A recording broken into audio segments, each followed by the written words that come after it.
The most inexperienced part of this Royals team, Frank, was a very young bullpen, which has had a great series against Minnesota and really a great season. Well, they really have had a great season, Ryan, and some of them had a little hiccup on the last road trip, but they have more than made up for it in these first two games against the Twins. You look at these numbers, they have given the Twins absolutely nothing. It'll be Luke Hochevar starting for the Royals today, going up against this Minnesota Twins batting order. No Michael Kadire. Denard Span will get half the day off. He will be the designated hitter, so Jason Repko will be in center field. Luke Hochevar is coming up back-to-back losses against the Cleveland Indians, trying to beat the Twins today. Well, he's 1-0 against the Twins after a rough start there in Cleveland in his last start. He'll be looking to get back on track in today's game. And the defense behind Luke Hochevar today, presented by Ram Trucks. Gerard Dyson will get the start in center field, and Mike Aviles will be at second base. Keila Kaihue is back at first. Royals will be facing Carl Pavano. Billy Butler hits .438 against him, and that is not a thin slice. That is over 32 career at-bats. It's the Royals and the Twins, and the first pitch is next.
Stadium in high definition, brought to you by Time Warner Cable. Get no fee HD with digital TV from Time Warner Cable. Out to right field, and here's Joel Goldberg. All right, Ryan, thank you very much. We were talking yesterday about team meetings. Jeff Francoeur saying, you don't want to have a whole lot of team meetings. Minnesota needed one of those yesterday, but talking to Ned Yost about it, he said the real way to get out of a slump is to have a team that has a no-quit attitude, and he feels like he's got that type of team here, a team with talent and a team that won't give up, that comes to the ballpark every day with a positive attitude. He said, you're going to have your ups and downs. Every team does throughout a long big league season, but if you have the right mindset, the right attitude, you can get out of those slumps. He believes he has that with this team, guys. All right, thanks, Joel. And Luke Hochevar is trying to break out of a brief slump. Back-to-back losses to the Cleveland Indians, and if it makes him feel any better, Cleveland's won 5 in a row. They have won 12 in a row at home, and they're tied with the Phillies for the best record in the major leagues. This will be his first start this year against Minnesota. And he's down and away, ball 1 to Denard Span. Span 1 for 7 in the first 2 games. He has walked 3 times. 1-1, says Minnesota native Tim Cheetah, the crew chief.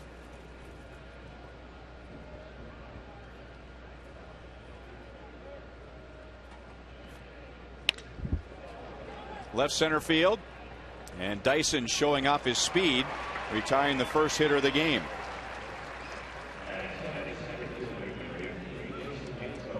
It has cooled off considerably, 50 degrees at first pitch after mid-70s temperatures for the first 2. Game started right on time at 1:10, and the time and temp is brought to you by the parking spot. Easy to spot, easy to park. The parking spot at KCI. And Jason Repko appears in the series for the first time.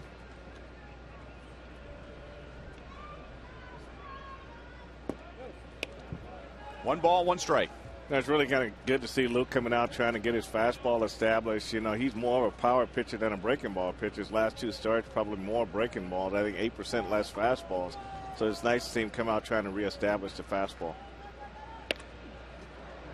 Popped up.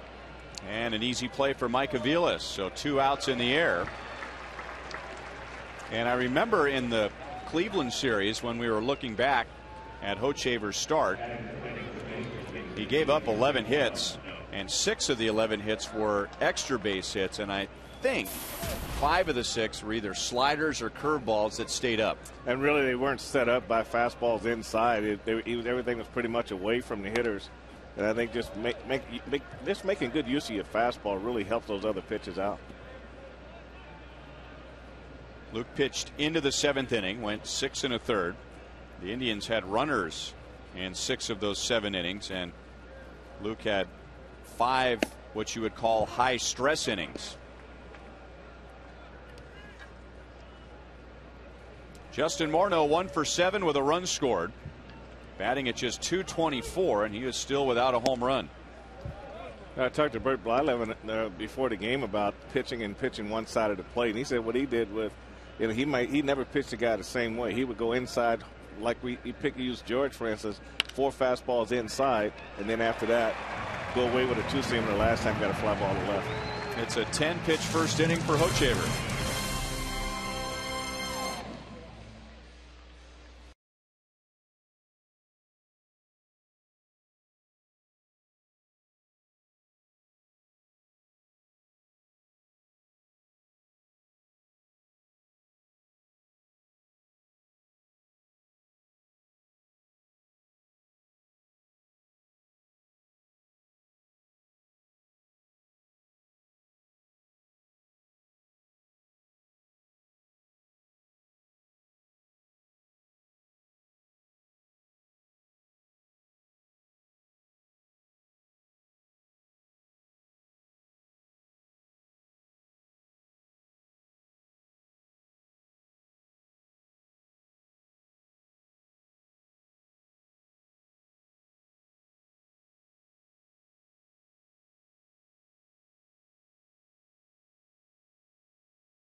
In order, and now the Royals coming up against Carl Pavano with Gerard Dyson leading off in center field. Mike Aviles will bat second, so Melky Cabrera is out today. Aviles will be at second base. Keila Kaihue back in the lineup at first, and Matt Trainer behind the plate for Luke Hochevar. So Carl Pavano making his 6th start, 2 wins, 2 losses, coming off a win on Sunday against Cleveland. So Well, Hochevar's last start was a loss to the Indians. Pavano beat the Indians. Pavano's career ERA is very high against the Royals, 6.28. But that's over 12 starts. He has won 6 of his last 7 against the Royals. But he doesn't do it by dominating the Royals. He will give up hits. He will give up runs. He's just had very good run support in his recent starts against KC. Well, he basically puts the ball in play. He changes speeds very well. He uses both sides of the plate. And he's usually one of those guys that gets deep in the ball games. 1 ball, 2 strikes on Gerard Dyson. 1 for 1 in the series, but he scored 3 runs. Coming on as a pinch runner on Friday, scoring on the sacrifice fly to short. And then a very interesting night for him last night, coming on as a pinch runner in the 8th. He scored, and then he came up, got an infield single, and scored again. How many times has a pinch runner scored twice in the same inning? He goes the other way with the count 2-2, and he's going to try for 2. Didn't quite make it. Well, that one you like the aggressiveness, but at the same time, that's just a routine base hit to left field. So to get a double on that is really tough. You know, he was able to get there, but he made it close, but that might be an ankle into the base right there. And he went really heavy into second base. Mostly, I think, because he realized he was out and he was trying to be creative to get around the tag. Yeah, I think as a hitter, you gotta realize that oh man, look at there. He just didn't know how he wanted to slide. That's kind of how he got messed up there. You know, normally he's a guy that goes in head first, and there might have been some indecision there. So this is just a routine one hopper to the left fielder. So you like the aggressiveness, but leading off a game, you really didn't have to be that aggressive.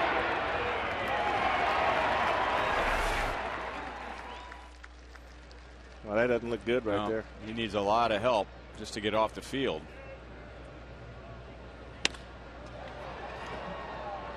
Repko in center field, and there are 2 down.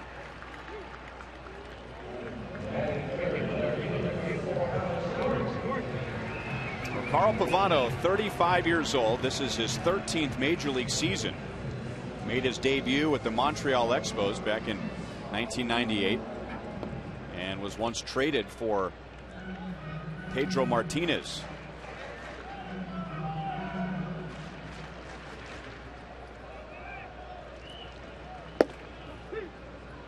Oh, and 1 to Alex Gordon. 4 hits, and he's hit for the cycle in the first 2 games. A single, a double, a triple, a 3-run home run last night.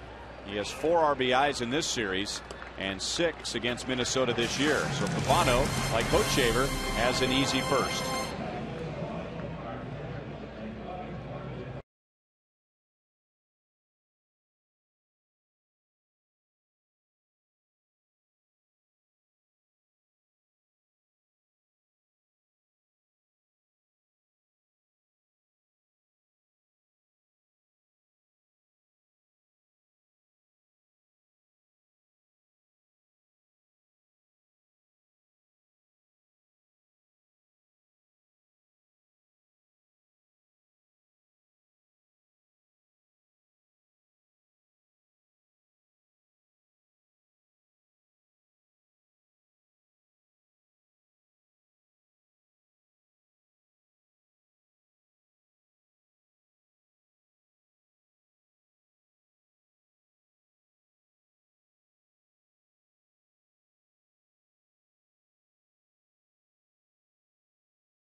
Minnesota Twins. Gerard Dyson is out after injuring what appeared to be his ankle sliding into second base. So an opportunity for Mitch Meyer as he is in center as we begin the top of the second inning.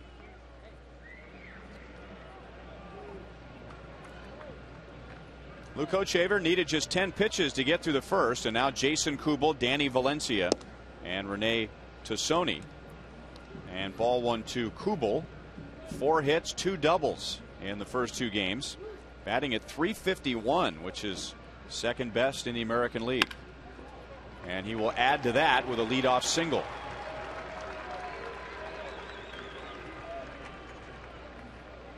Here's today's video fan question of the day.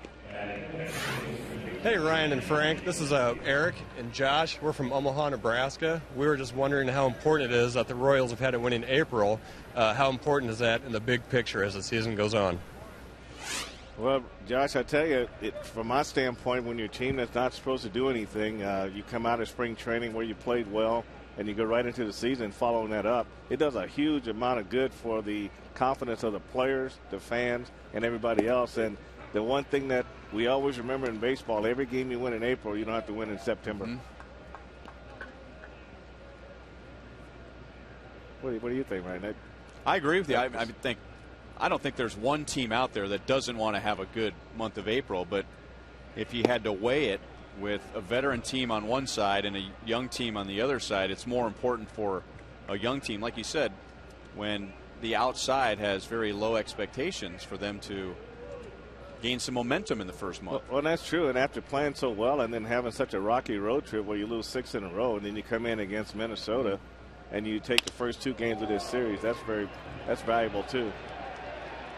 Double play, 4-6-3, a soft liner that sailed over Hochevar's head. The Royals were guarding the middle. So 2 down. We take a look at this play. Nice easy hop to Aviles, and I think Escobar got away with one right there by not touching second base. We get a look at it right here. They got the right foot, left foot goes around the base, so in the vicinity. Don't get that much on the shortstop side of the play. He's still smiling. There we go. He knows. You got those quick feet. You get away with it.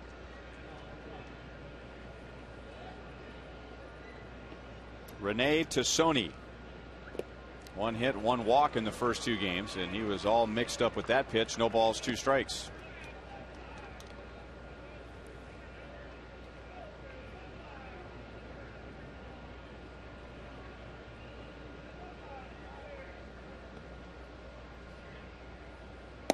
Six of the 9 hitters in the Minnesota lineup will bat left-handed against Hochevar, and he was very good against left-hand hitters until his last start. And on Tuesday at Cleveland, the left-hand batters went 8 for 18. You know, Luke felt in that game, Ryan, that he made 3 mistakes and he paid for 3 mistakes. And the thing about this game is when you're going good, you can make 3 mistakes, and sometimes when you're going really well, you can get away with them. Lefties were hitting just 169 against Luke before that game. Today, 2 scoreless innings.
with 11 guests because he participated in the Sprint You Call It question.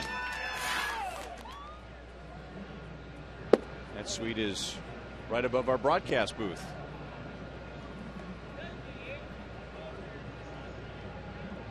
Billy Butler, Jeff Francoeur, Wilson Betemit.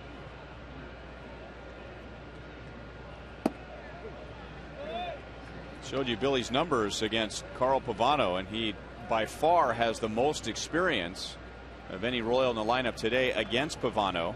32 career at-bats, and then it drops down to Alex Gordon, who has 17 at-bats. So Alex knows Pavano, and Pavano knows Billy, although it hasn't been very pleasant for Pavano with a .438 opponent's batting average. And one thing he's staying away from Billy the whole time on this in this series of at bats. He had a couple big hits last night, but he's got Billy reaching out, and he's just in that one zone. So Billy's going to have to really be patient to get a good pitch. He hasn't shown he's going to come inside with anything yet.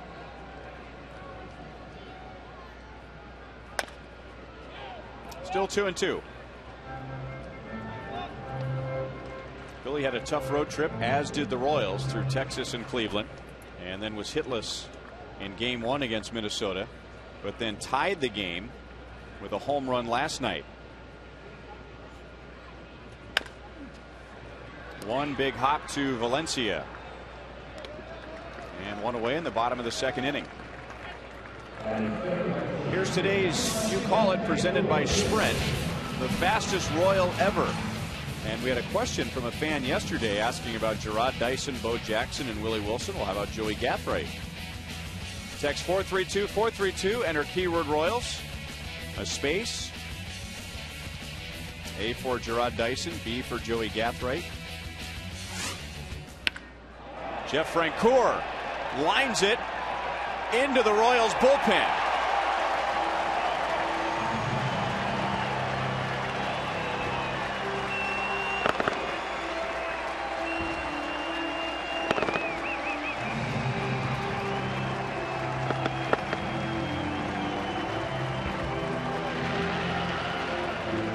Home run number 6, RBI number 21. And no doubt about this home run.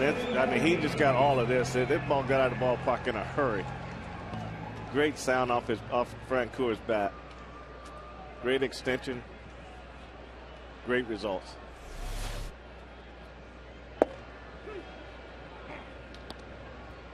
One thing about Jeff Francoeur when he goes to the plate, there's no doubt about whether he's going to let the bat go or not. He swings very aggressively at everything that he commits to. 21 RBIs, is tied for third in the league. And one thing about watch the top hand of the bat when it comes through this ball. I mean, this is how your top hand should be underneath the ball like that. Then as you get your follow through, then you get the roll of the top. So when you roll before or roll at contact, that's when you hit your little rollovers like this. But Betemit is out. Was that on a tag? Must have been on a tag, because Betemit certainly beat Pavano to the bag. But as you were describing what a rollover looks like, that's what Betemit did. Yeah, that's a rollover swing there. And Marno really should have committed to first base on this play. And let Pavano go for the ball. And he was just fortunate that he was able to make the play.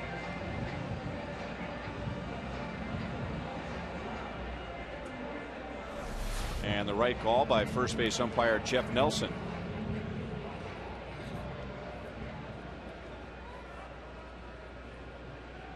Yeah, that's when those hitters get in trouble, when that top hand rolls right at the point of contact or just before contact. Then in Betemit's case, when you have to reach to a point, you just can't help it. It just rolls over when you have to reach too far, and that's what he did on that pitch. It's kind of what Chris Guest did last night on the slider from Harris down and away. He went as far as he can go, and then all of a sudden the top hand took over and created top spin. He was able to get the ball by the mound, and then out there's a foot race to the base after that.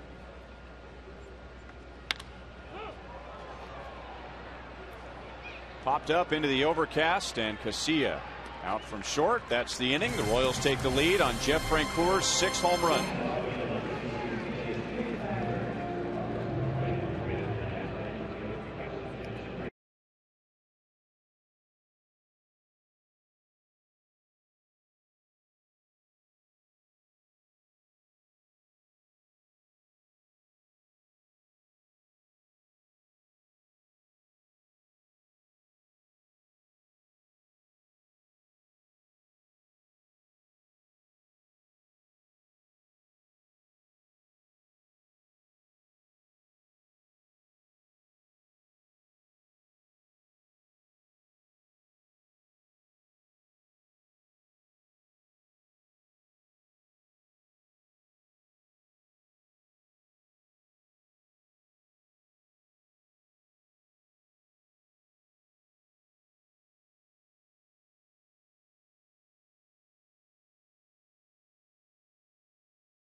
AT, the nation's fastest mobile broadband network.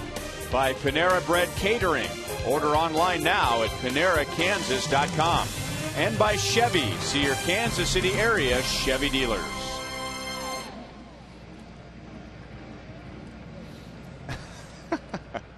We haven't seen sad Twins fans in a long time, winning 6 of the last 9 division titles. You see that University of Minnesota sweatshirt, Frank? I know. It didn't have a sad face on it, though. No. Well, there you go, right there. You know, I think that beats a bag on your head. I mean, who would think of that? I mean,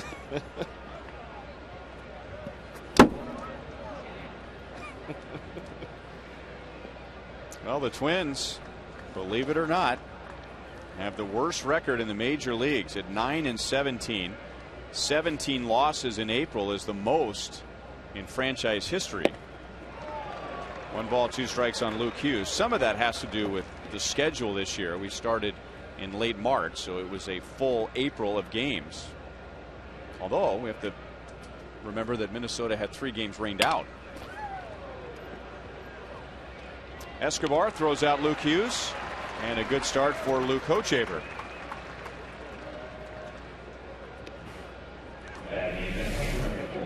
Luke's really doing a good job pounding the strike zone. Here's a curveball here, and you can see here when Luke Hughes has gone as far as he can go, and this pitch is really off the plate. You see how the wrist roll over. Just not much you can do with that pitch. You got to keep your legs under you and try to drive the ball the other way. Butera bunts a foul back into the seats. A good effort by a fan in the first row. Butera is 0 for his last 15 and batting at 114. Cut off by Betemeat, and there are 2 down. Today is another carsoup.com email the booth day. Go to carsoup.com/Royals. Once you're there, CarSoup will ask you for your zip code. Fill that in. You'll be sent to a different page and then submit your question. Joel will be monitoring those questions and passing along the, as the script reads, the appropriate ones. Hochevar off the mound. Throws out KCA. 7 pitches. Gets him through the top of the 3rd inning.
dedication to fighting the disease also includes Walking for Wheezers, an annual 120-mile trek to raise money for asthma awareness and those in need of care.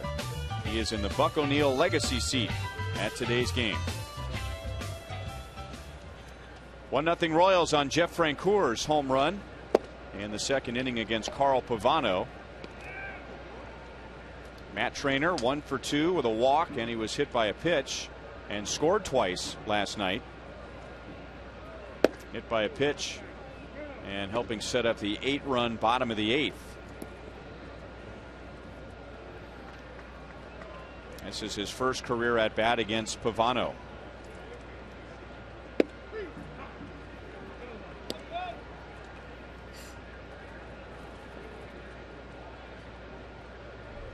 Pavano going for career win number 100 today. 99 wins, 91 losses.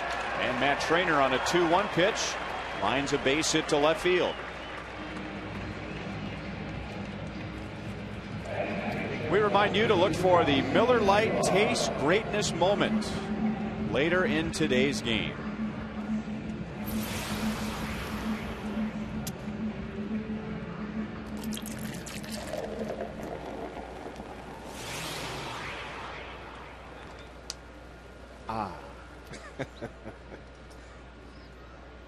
That's one thing the Royals have been able to do the last couple games, Ryan, is get that, going back to the last game in Cleveland, is get the bottom of the order on base. And if you can get your bottom of the order on base and bring it back to the top of the order, it really increases your opportunity to score runs.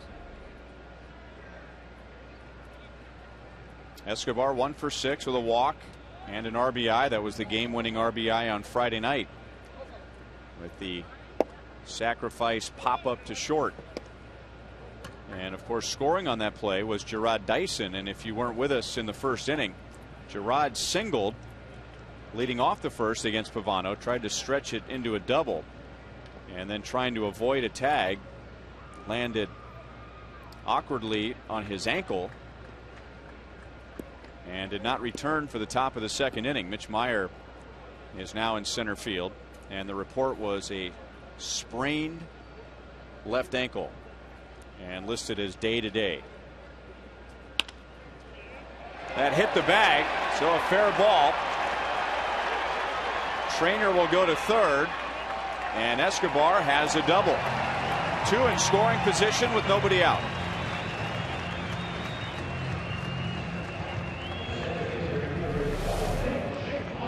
Escobar does a good job. This is an off-speed pitch that runs right into his bat. He opens up, clears the hips, and he gets the bat head over the top of the ball, and the ball was fortunate enough. This ball hit right in front of the bag, Ryan, right off the top of the bag and right down the line. So that bottom of the order doing their thing again. And now the top of the order, Mitch Meyer's first at bat. Lays off a changeup down and away. It's really a good at bat for Mitch. Haven't played in a while. Now you get to come up with a chance to drive in some runs. So that adds to the excitement of getting that first at bat. And he only has 5 at bats this year. 7 plate appearances if you add in a couple of walks. Had a play off to the third base side. So a situation here. You talk about situational hitting. I mean, a hitter most of the time going up trying to get a base hit.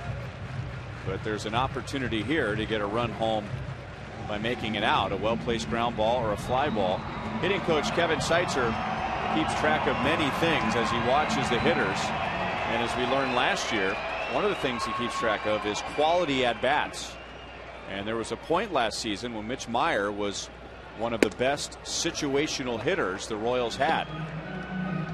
Well, when you see this situation here, second and third, no out, and well, what Mitch wants to do here, and the Twins are giving it to him, is get one in, get one over. So if he hits the ground ball to second or first, or a fly ball to right center, now he can accomplish 2 things. It's almost like a man on second with nobody out, and you're trying to get him to third base.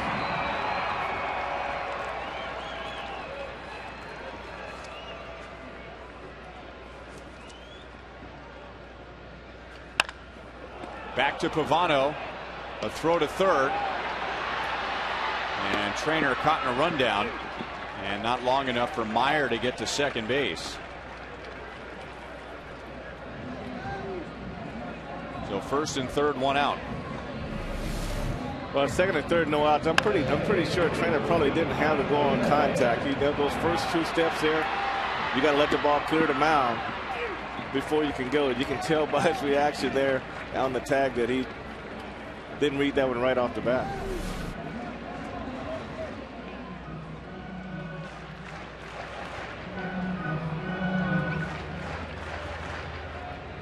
So 1-5-2 on the fielder's choice. Double play in order for Pavano as he pitches to Mike Aviles. Aviles flied to center in the first inning.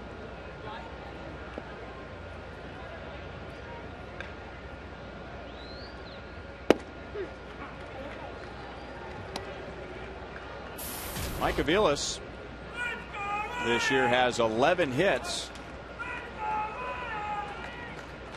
You take that back, 16 hits, but 11 are for extra bases.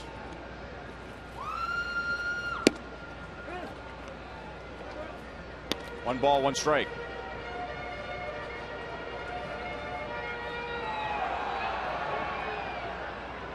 He has Escobar at third base and Meyer at first.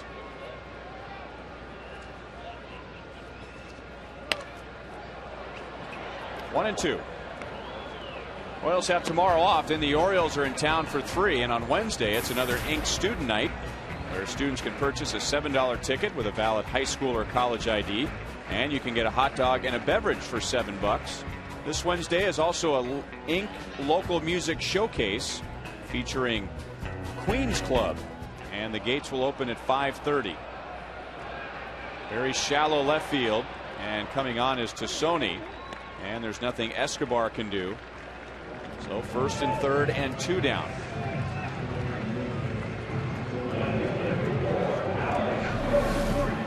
But take a look at this pitch. It's a really good pitch for Mike to try to get to the outfield here. He's moving in, is up. A pitch that he's handled very well before, but just got under the ball a little bit and just popped it out short left field. Very similar to the pitch where he got a sacrifice fly last night, a pitch that was up slightly out of the strike zone. And that's what you want to look for, something up a little bit that you can get to the outfield, but didn't get enough of that one. Alex grounded out to second base in the first. He has driven in 6 runs against Minnesota this year. Pavano starts him off with a changeup. So 6 of his 19 driven in against the Twins.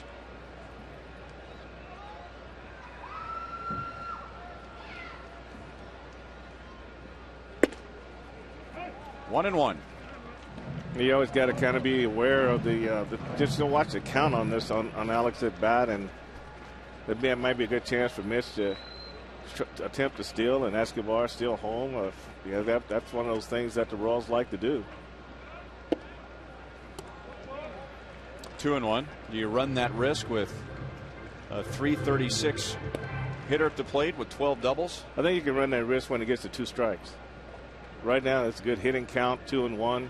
It's a good count for him to pick his spot and try to get the pitch he wants. But when he gets to 2 strikes, you can pretty much do what you want to do on bases.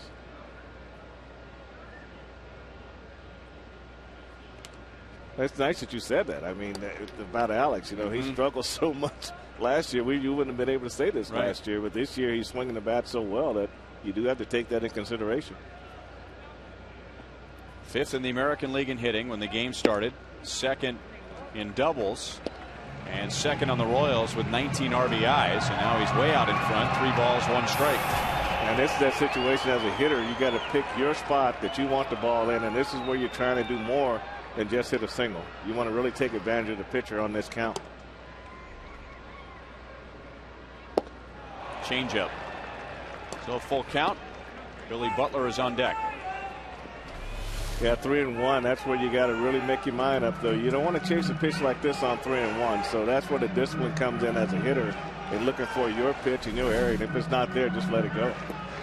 And it was a strike, according to Fox Tracks, but just because it's a strike doesn't mean it's your pitch. That's true. And in this case here, you want something with Alex, probably something middle end that he can really turn on. But Pavano's not one of those pitchers that's going to give in to you. So you might want to try to sit off speed in this situation. Meyer runs, and Alex rolls it to Hughes at second base. So an opportunity wasted, and Pavano gets out of the third.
And 3 scoreless innings for Luke Hochevar. He's only given up a single to Jason Kubel, and then he was erased on a double play, so Luke has faced the minimum. He is topped out at 94. Carl Pavano at 91 in our Roadrunner Turbo speed pitch comparison. Now fast is even faster. Double your speed with Roadrunner Turbo. Aviles throws out Denard Span. He is 0 for 2.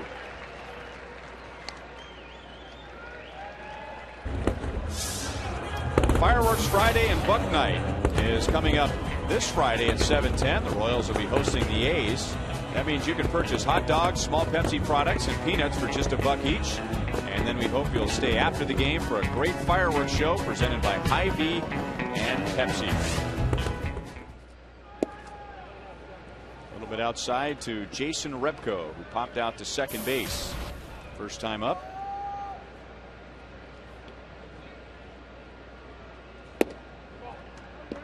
Two and one. Repko, back in 1999, was the Dodgers' first-round pick. And he has had a career full of injuries, including at one point having to have his hamstrings reattached. How about that for an injury? Wow. He had surgery on his left thumb this past off season.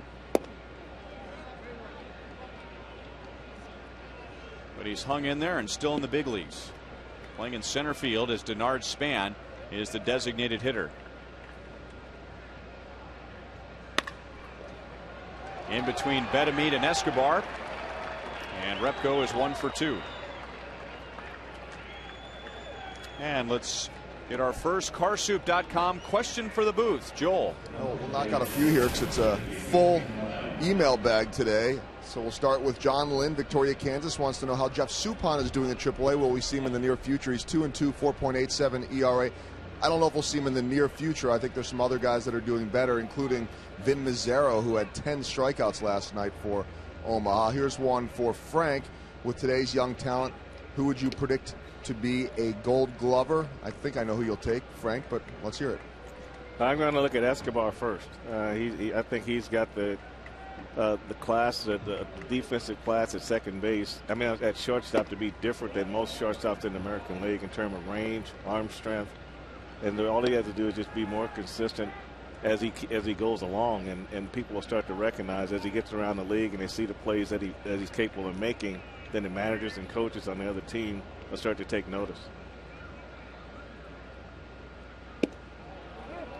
2 balls and no strikes on Morneau. Justin Morneau lined out to what would have been the shortstop in the first inning, but because of the shift and everyone pulled over to the right, it was into Wilson Betemit's glove.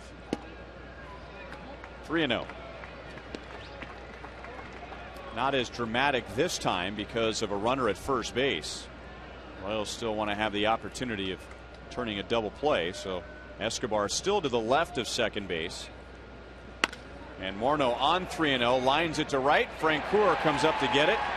Didn't get much on that throw, and Repko is back to the bag. So 2 lineouts for Morneau, and just 1 for 9 in the series. Well, Luke didn't, he just said, here's my fastball. And if he throws that sinking fastball, this ball's right down the middle. And because the ball has some sink to it, Morneau wasn't able to elevate, and Francoeur was able to run over and make this play. But Luke didn't run away from the strike zone. He said, here I am. Here it is. I'm not going to walk you. It's me and you. And he won that battle. Now he gets Jason Kubel, who has 5 hits in the series after singling in the second inning.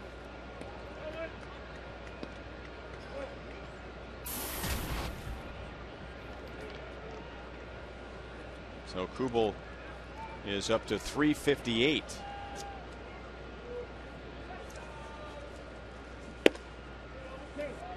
The league leader is Jose Bautista. So he's having a great start to 2011, and I'm sure everyone was wondering if last year was a fluke with his 54 home runs, but he leads the league in batting average, home runs. He has 9 of those. He leads the league in runs scored, total bases. on base percentage, slugging percentage, walks. Well, I think the home runs were definitely a surprise, but I think the batting average and that he's just playing this year really puts him in another class as a hitter.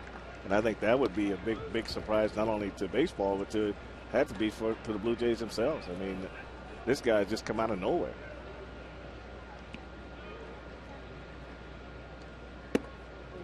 Now Kubo walks with 2 outs. And that's Hochevar's first. Luke has really done an excellent job this year, even though his overall numbers need improvement. 5.68 ERA coming in. But if you're looking for progress and steps in the right direction, his walks are way down. He is among the elite in the American League as far as fewest walks per 9 innings. And that is only his 9th walk in coming up on 42 innings. Well, I think he showed with Marneau that he's not going to try to trick anybody. I mean, he'd rather go out there and just make them put the ball in play. And that's a good sign of maturity right there. And why can you be fine with 3? You know, you just throw the ball down there, keep it down, throw your best pitch, and hope you win. And he won. So that just got to really do a lot for his confidence. Valencia grounded into a double play in the 2nd inning. Prior to that, he had been 3 for 3 against Luke Hochevar. Curveball drops low. 1 ball, 1 strike. So if you're going to miss with that pitch, you want to be missing down there. You want to miss down. The ball had good depth to it, and he's got. That's one of the harder curveballs that he's thrown, and that's what he wants his curveball to do. Is just go up, take the hitter up, then drop back down again. We need to remind you again about Fox Tracks that the grid is set up in front of home plate. Last 2 pitches look like they were strikes, but especially the pitch before where Matt Trainor's reaching down below his knees. But the Fox Tracks grid is in front of the plate. You know, the umpires will tell you the curveball is the hardest pitch to call because it just comes in and drops straight down. And like you say, because of the way the catchers catch it sometimes, it makes it appear to be a ball. But right now, Luke is definitely in the strike zone. And he's 2-2 with Valencia. With 1 out, Repko singled. And then after Morneau lined to right, Kubel walked.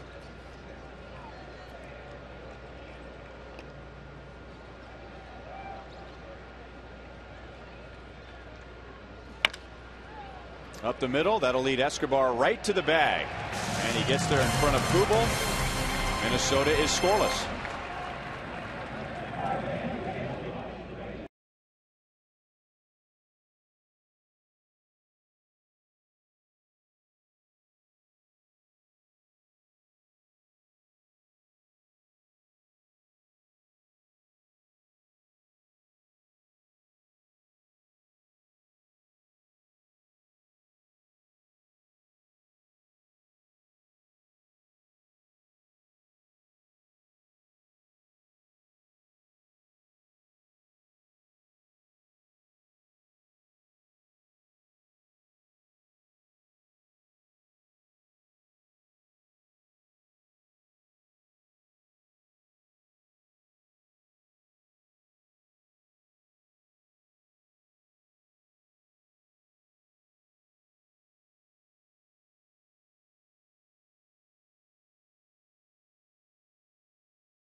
Dyson, who tried to stretch a single into a double in the 1st inning. And the worst part was not that he was thrown out. that awkward landing on his left ankle. He had to come out. Mitch Meyer took over for him in the top of the second.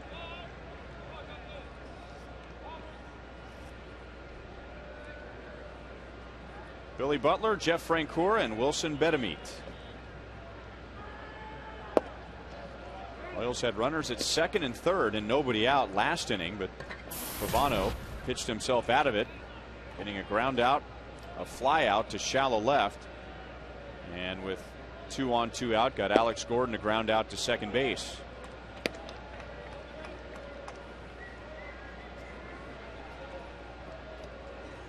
Pavano, a 17-game winner for the Minnesota Twins last year. Billy gets it through the hole on the left side. And for the third time in 4 innings, the Royals have the leadoff man on. Speaking of speed, with Gerard Dyson going down with the sprained ankle, our question today in our Sprint You Call It, who is the fastest Royal ever? 39% agree with Frank. Well, we also have to remember Bo also had world-class speed too. I mean, he wasn't slow by any means. I mean, he was powerful. He was probably the most powerful runner we've had here. Just ask Brian Bosworth. Remember Monday Night Football? Oh my goodness. The Kingdome in Seattle.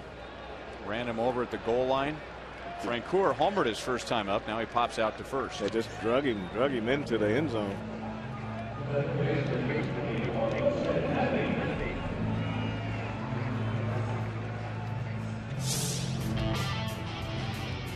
So here's a little snapshot of Bo Jackson's speed. Inside the park home run. And then, he's going to. Oh, now Willie is just, he's in a. Oh man, look at that. You know, another thing working against Willie is that he had his pant legs pulled up, which I think always makes a guy look a little bit slower. Okay. Oh yeah. So a big guy, long strides, pants pulled up. If he was 5'10", 5'11", had those pants down around the ankles like they wear them today, maybe he would have been recognized by more people who didn't see him play every day for being as fast as he was. Betemit is 0 for 2. Butler moves up to second base. And on the topic of speed, our league leaders brought to you by your Kansas City area Toyota dealers. And the Royals still lead the league in stolen bases with 34. How about, speaking of the Blue Jays, a new look for them? They were no speed, all power last year. John Farrell taking over as manager, wanted to add some balance to the offense, and they did. They went out and got Rajai Davis in a trade, and now they have 30 stolen bases. Well, speed is definitely making its way back into the game. That aspect of the game had been lost. Up the middle, off of Cacia's glove. He has had a rough series defensively. He saves a run by keeping it on the infield, but the inning continues as Keela has an infield single. Yeah, I agree with you, Ryan. If you had asked him, he'd feel like he should make this play. Just never did get it into the webbing of the glove. It hit just off the heel of the glove. He was able to keep it close enough to keep Billy from scoring.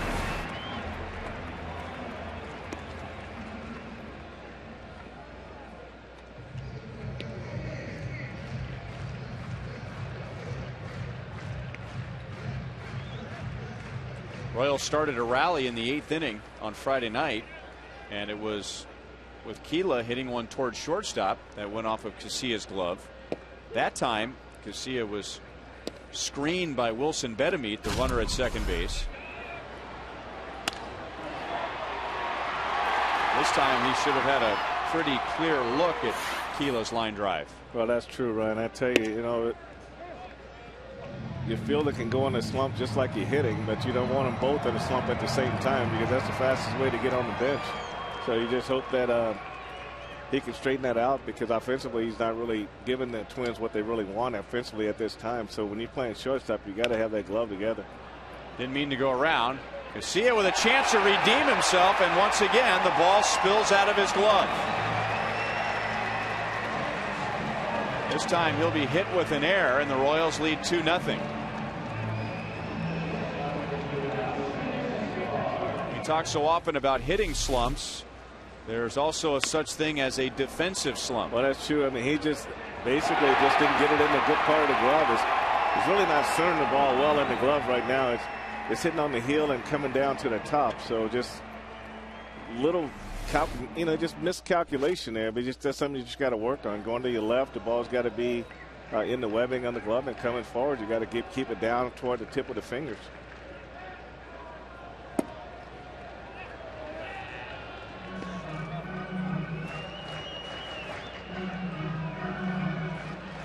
Ron Gardenhire is not used to seeing this. They have been the gold standard of defense in the American League Central for sure, and maybe even the entire American League. In talking to him yesterday, he echoed the same words you just said. It's not that we're on the bottom, it's that fundamentally we're just not playing well. And he knows that if fundamentally they start playing well, then it'll take care of the other things. Alcides Escobar now with 2 on 2 out, and he got some help from third base when he doubled in the third. Just well placement right here. And this ball could have easily done a lot of things, but it continued down the left field line, and he was able to get a double in his first at bat.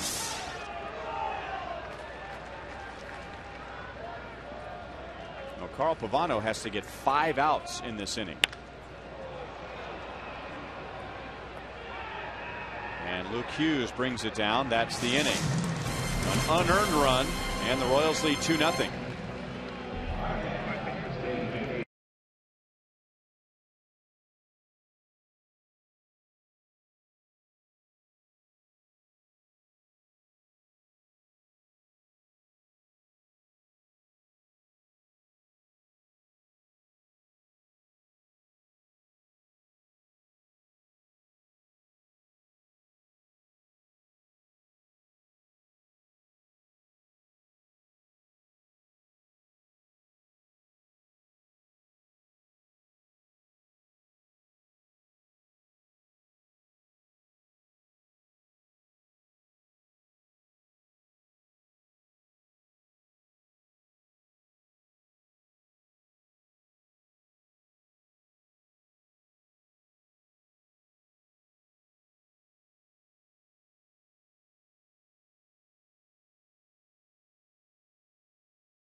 Missed plays, 2 ground balls hit with an error. The Royals get an unearned run. They lead 2-0, and it's been a good start for Luke Kochaver. And I'm very impressed by how he's come out today and really established his fastball, and even having him on 0-3-0, he said, hey, here it is, let's see what we can do. And I really like that aggressive approach all the way around that he's putting out on the mound today. Twins have 2 hits. Luke has walked 1. He hasn't struck anyone out, so using the defense, and they've made all the plays. Rene Tosoni will lead off, and Luke got him on a pop-up to short in the second inning.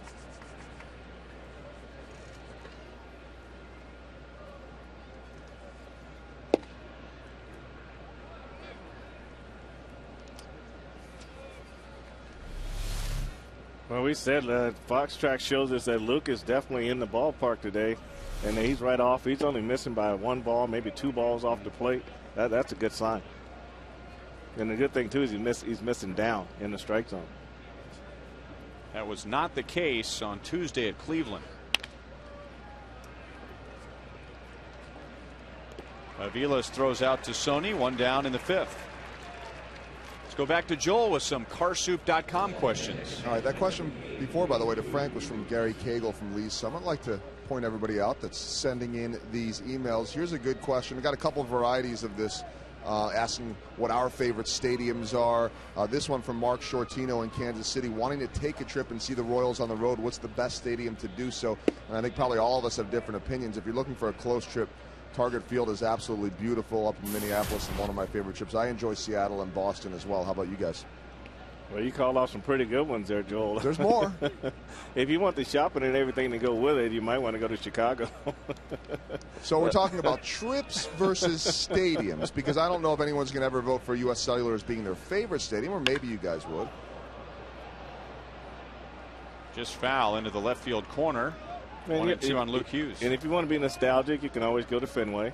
The new Yankee Stadium is interesting. A lot of good things there to see.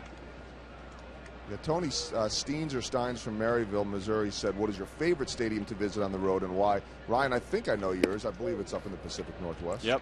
I would say Seattle, and for me it's the stadium and the city. Yeah.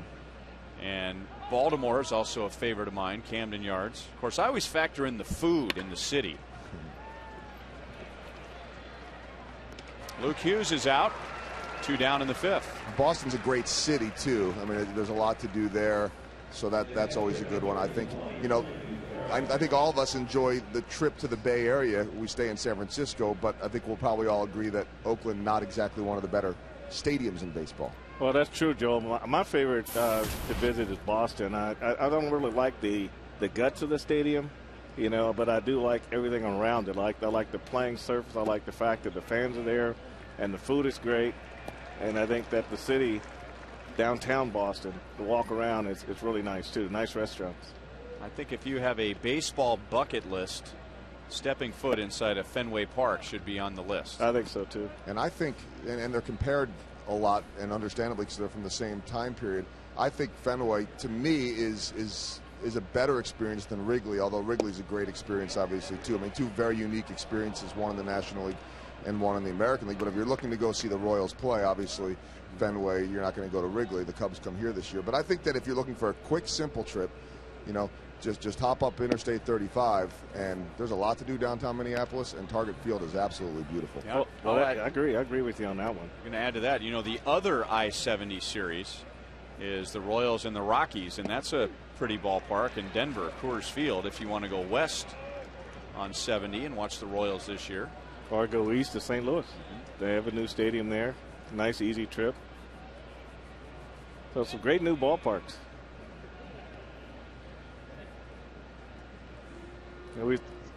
Not that we've thoroughly confused him. Well, we're just trying to give everybody some choices. Because Seattle's, you know, not exactly an easy place to get to either. Definitely. That's a road trip, huh? I don't think Luke wanted to walk Drew Butera with 2 outs. I'll tell you what, another one, and it's probably the easiest one to get to for everybody who's emailing, but I think it happens all the time that we run into broadcasters and visiting players that always talk about how much they love coming to Kansas City. Especially with all the updates, and the teams stay near the plaza, so this is a favorite stop for many people in the American League. So I would assume if other teams are doing carsoup.com with a similar question, wouldn't be surprised if they were saying Kauffman Stadium in Kansas City. That's a beautiful stadium. Yeah, we get that all the time. We love coming here and seeing the fountains. We love staying on the plaza, and we love coming for the barbecue. AT KCA trying to redeem himself. The Royals were swung way over to the left, so Drew Butera is going to try and score from first, and he does, and KCA has a triple to cut the Royals lead to 2-1. And I don't know what is more frustrating right now to Luke Hochevar, the triple to KCA, or walking Drew Butera, who had been 0 for his last 16. I would say the walk would be the one thing that would frustrate him most. He just left the pitch out over the plate here, and KCA was able to really just get the bat head on it, get it right inside the bag, right back to Kahui at first base, and it was off to the races for Butera from first base. You know, Francoeur does a good job getting over there, but Butera never stopped. He was going to score on this ball all the way. Now outside to Denard Span, who is 0 for 2. So with 2 outs and nobody on, Butera, who was at 114 when the game started, he walks, and then KCA, who is at 167, drives him in.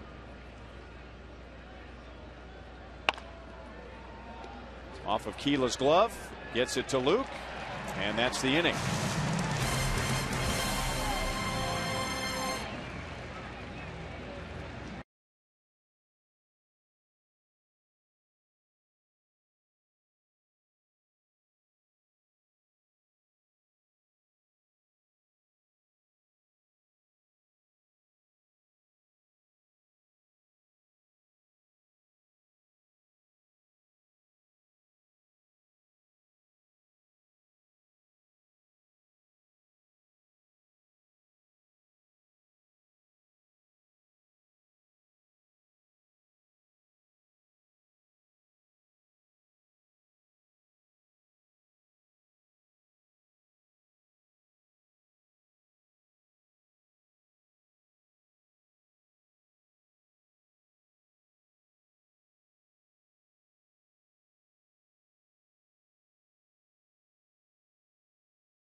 As we were in the 70s, but first pitch temperature today was 50.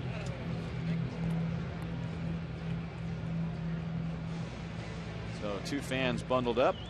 Another fan is grading essays. Those are Twins fans. Are you kidding me? This is tropical if you're a Minnesota fan. Well, I think when you're moving around, it feels pretty good. But when you're sitting in one spot, it probably does feel pretty chilly. But they've been using them blankets for a while. They were playing in the snow as they were wrapping up their homestand against Tampa Bay. Snow was not accumulating, but it was falling from the sky.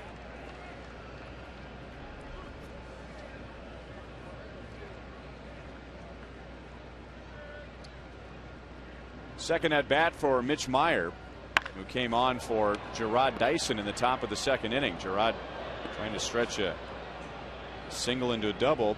Landed awkwardly on his left ankle, so he is out with a sprained ankle. And in our AT trivia question for today, we were the only 3 Royals pinch runners to score more than 10 runs in a season. So coming into the game as a pinch runner and scoring more than 10 runs during the season.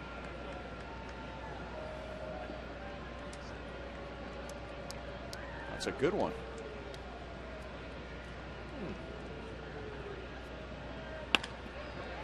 Off the end of the bat and into left center field. Let's see if Mitch tries to stretch it into a double. Hold your breath. And he's in without incident. So a hustling double for Meyer and a runner at second base with nobody out.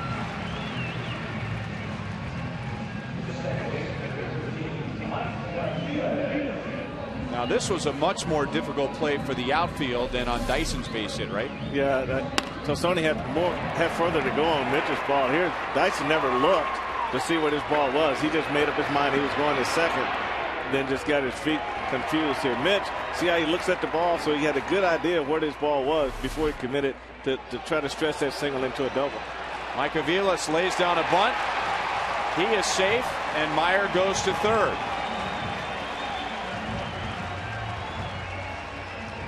As soon as Valencia threw to first, he immediately looked at Drew Butera, the catcher, who should be making the call. And Butera was pointing to foul territory. So I think he wanted Valencia to continue to let this ball roll. Well, when you want to bunt for a base hit, you want this ball just foul or just fair on a drag bunt. And this is what Mike Aviles was able to do. Just right down the line. A lot of times that ball will roll off that grass and roll foul. But Valencia never gave it a chance to do it. And you're right, Bucher was. He's either said letting it go foul or taking a look at third base, one of the two. You know, at that point, too, I mean, even if it stays fair, you let it roll. I mean, there's no chance to throw it to Aviles. I mean, the worst thing that could happen is he throws it off the tarp, so you might as well give it a shot and see if it rolls foul. Right, I agree with you on that one. When you have no play, then see if the elements will help you. But he couldn't have bunted that ball any more perfect on a drag bunt.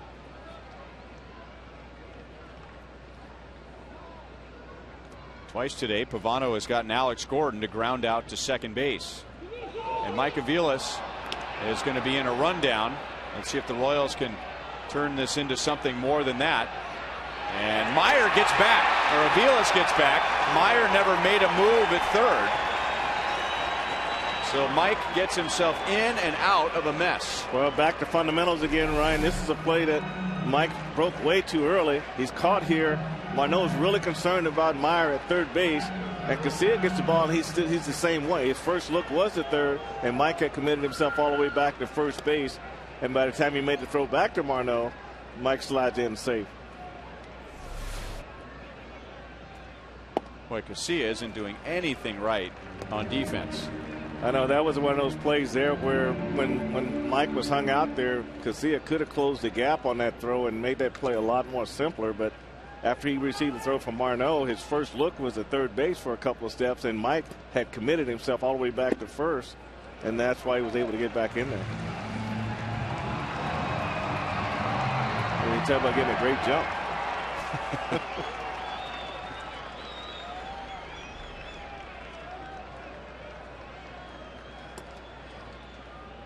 Alex swings on 3-0, and he fouls it back. So no harm done with a pop foul backing out of play, but well, you really got to make sure when you're swinging 3-0. Yeah, you have to get a good pitch. You want to be able to drive that pitch, and I look at a pitch he could have driven if he got on top of it. Now does Pavano go with a changeup on 3-1? Well, this is where you got to check with Alex and say, hey, you know, last time 3-1, I got back-to-back changeups. And then is Pavano going to throw the fastball here and go away from the changeup? But he's not a guy that gives in, so Alex has got to be looking off speed.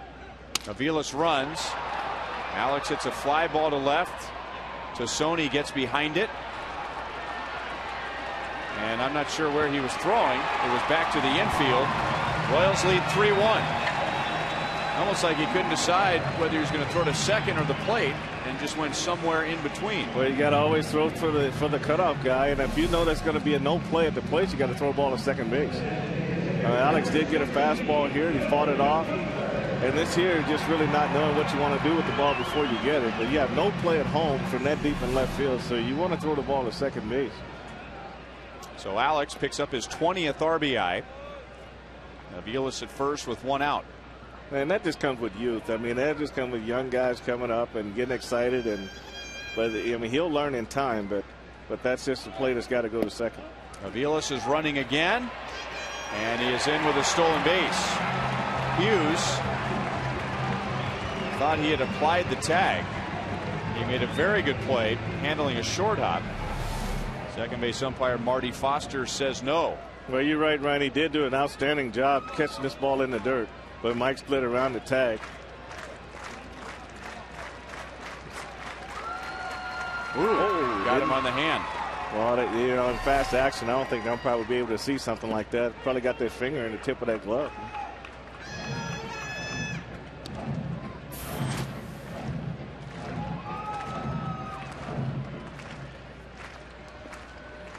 So 6 stolen bases for Aviles.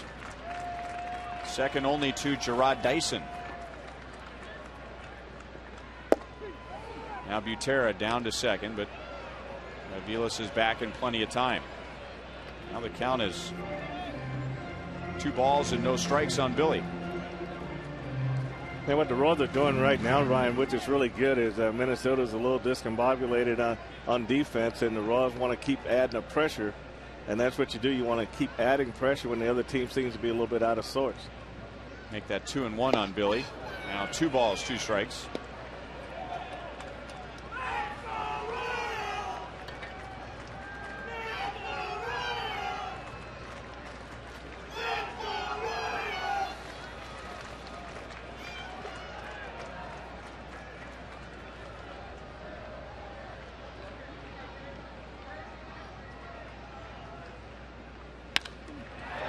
Right center field, which is wide open, and it will drop. So Butler and Aviles trade places. Second hit for Butler today, and the Royals lead 4-1.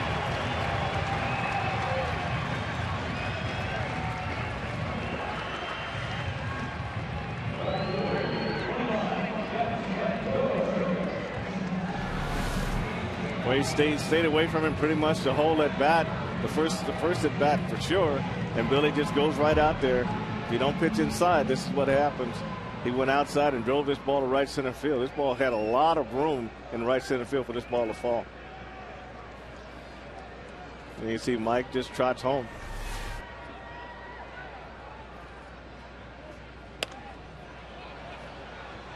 Fouled away by Jeff Francoeur. He hit his 6th home run in the second inning, giving the Royals a 1-0 lead. Royals added a run in the 4th. Minnesota had just scored in the top of the 5th inning. Royals got that run back and another one. 1-1.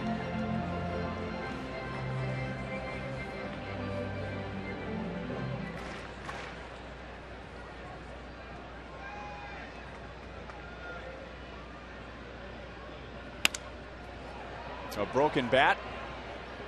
Butler advances to third base, and Francoeur is thrown out. Next weekend, the Oakland A's are in town Friday, Saturday, and Sunday. And on Saturday, May the 7th, the Royals will salute the Kansas City A's at 6:10. Appearances by Kansas City A's alumni, including Tommy Lasorda. A select group of those alumni will be signing autographs. The first 20,000 fans receive a retro KC cap presented by Sprint. Inside to Wilson Betemit. 0 for 2, batting with Butler at third base and 2 away. Betemit has hit in his last 5 games and batting at .329. Over Pavano's head and into center field. It is 5-1 Royals in the 5th inning.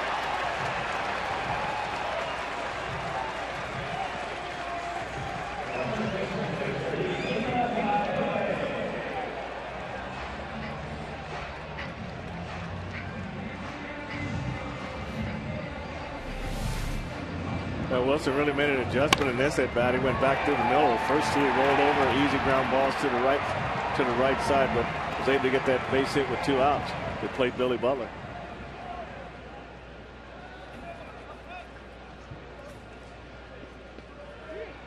You can see right here, much better swing than the first two at bats, and when he stays focused in the middle of the left center field, it takes a much better swing.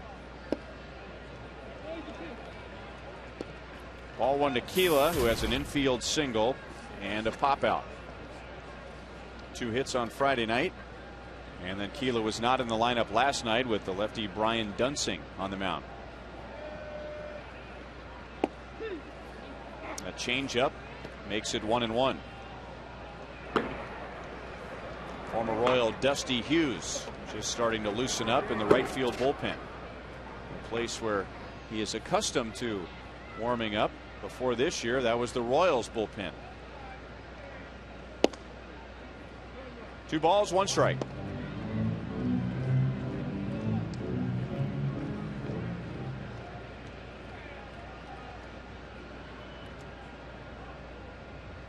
Three runs, 4 hits for the Royals in the 5th inning.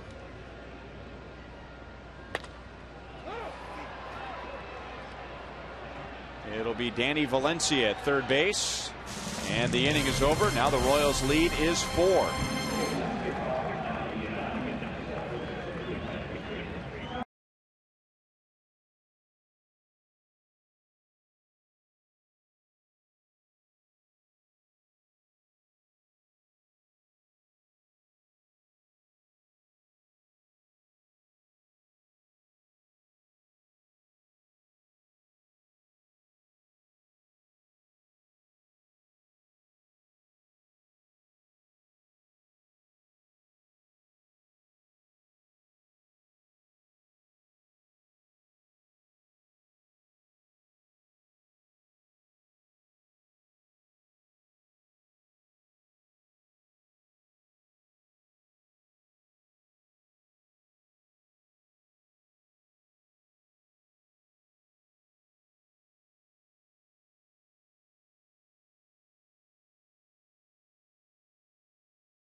inning. Mitch Myers started that 3-run rally with a double, a hustling double, coming around to score on Alex Gordon's sac fly. Billy Butler drove in a run with a double, and Wilson Betemeet with an RBI single, giving Lou Kochaver a 4-run cushion. Twins got their first run in the 5th, and that run made it a 1-run game. It'll be Jason Repko leading off. He singled in the 4th. Justin Morneau and Jason Kubel to follow. Good curveball. No balls, 2 strikes.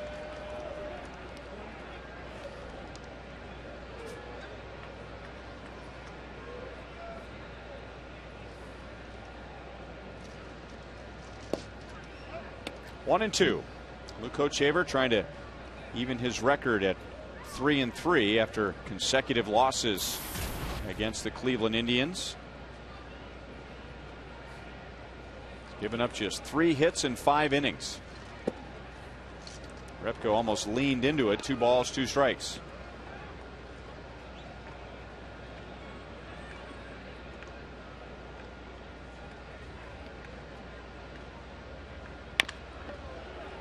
Escobar was playing deep. Bare hand, got him.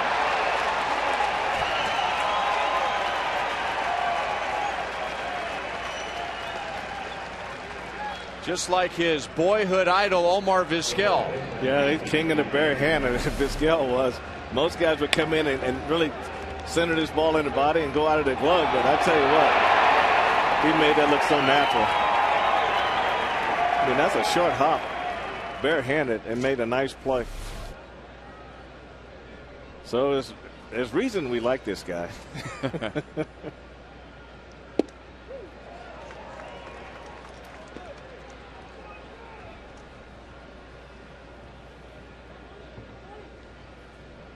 Justin Morneau has lined out twice. Deep right field. Francoeur all the way back to the chain link, and it is just over the wall. That is the first home run of the season for Justin Morneau.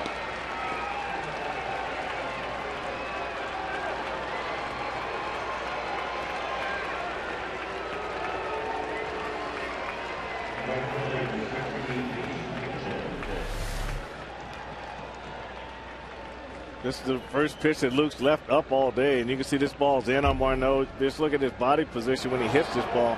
And he hits it in a good spot down the line. And Jeff Francoeur just a little bit late. Didn't have a chance to get up on the fence and try to get that one.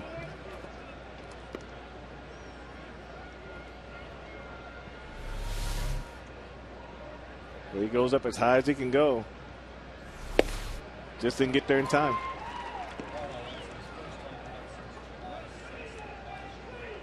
Last time Justin Morneau homered was July 6th of last year.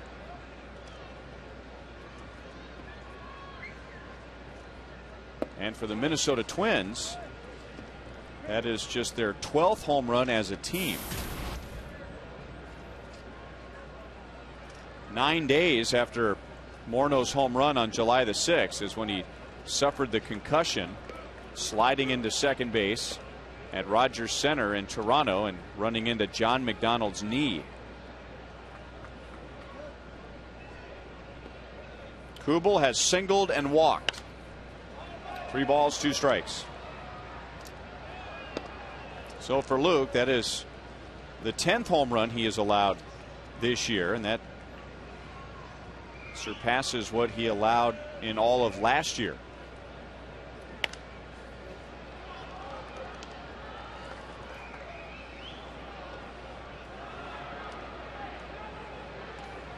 Today's copyrighted telecast is presented by authority of the Kansas City Royals. They may not be reproduced or retransmitted in any form, and the accounts and descriptions of this game may not be disseminated without the express written consent of the Kansas City Royals Baseball Corporation.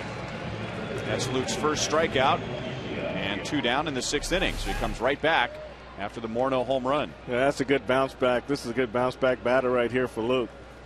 He just comes back, throws a slider down underneath the swing and to get the strikeout.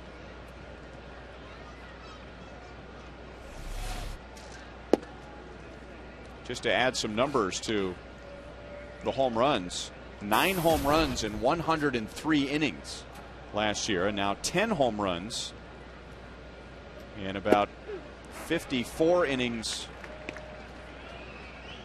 44 innings this year. Well, he just hadn't been able to get away with any mistakes so far, and just coming back and striking Kubel out after the home run by Marneau, that's a good sign for Luke right there. But in the big picture, it's a harmless home run with still a 3-run lead. 3 balls and 1 strike on Danny Valencia. 2 groundouts today. Grounded into a double play in the second inning. Yeah, Luke's got 10 ground ball outs today. That's a good sign for him too.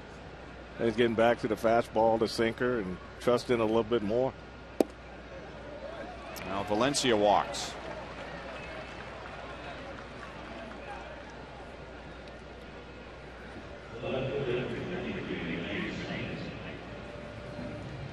And Matt Trainer out to visit with Hochevar, and now Bob McClure is going to join in on the conversation. A 2-out walk last inning to Drew Butera resulted in a Minnesota run. And Bob McClure and Matt Trainer out to make sure that doesn't happen in this inning.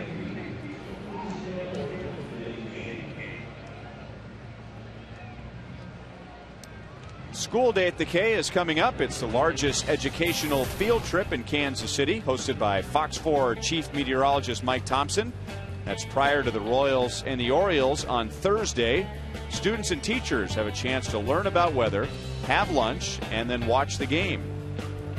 Gates open at 8:30 on Thursday.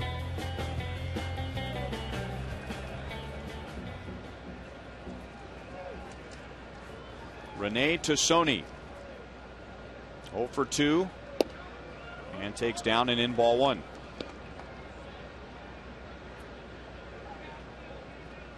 Out in a ground ball to second base and a pop up to short.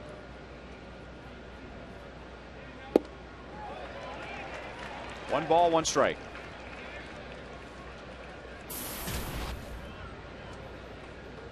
Well, we don't know what the final result is going to be for Luke today, but his ability to keep the ball down is much improved over what he did on Tuesday. And it's, of course, I say this in the same inning that Justin Morneau hits a home run to right field, a home run that just barely cleared the wall in right field, but that is really the only time he's been hurt by a pitch that was up.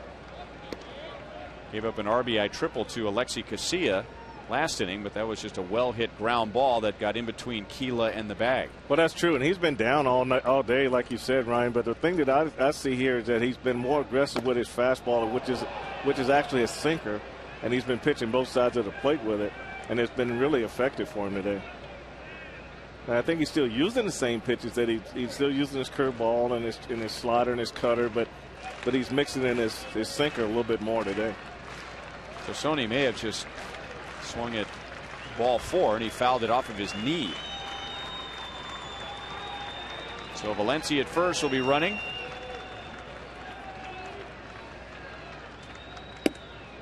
And another walk. And now a 25 pitch inning. And 93 overall for Hochevar.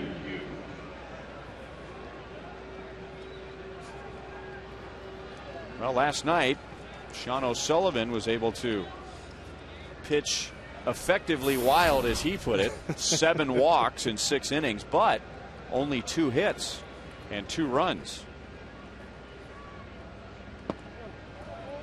But Sean said after not pitching for a while, they just didn't have the legs. You know, he was overthrowing his fastball a little bit, but then he realized that he had a good command of his slider, and that was the pitch that really kind of got him through. Tim Collins just starting to heat up in the Royals bullpen.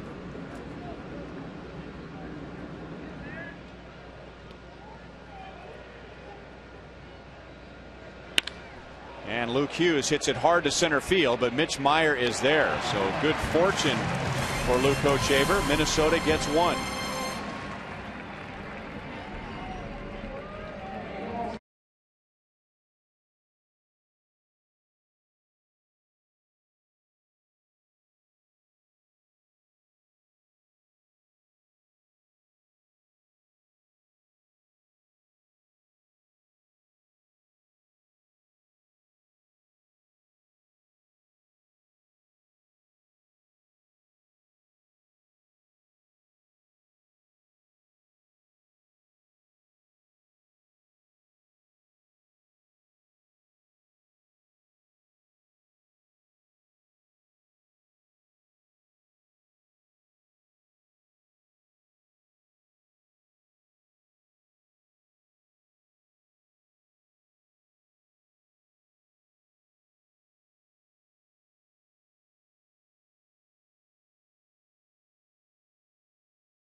Sonic slam inning. Our contestant is Joel Woodward from St. Joe, Missouri.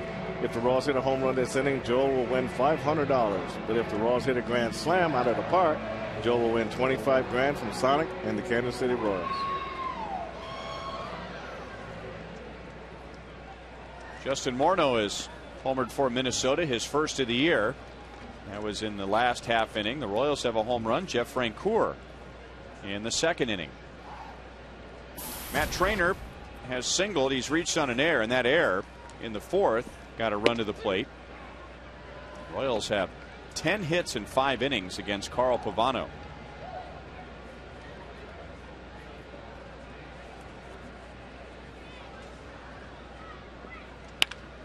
That's belted to left field.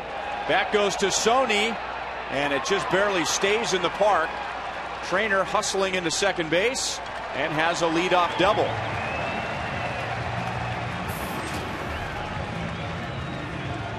That's the 5th time in 6 innings the Royals have had the leadoff man on.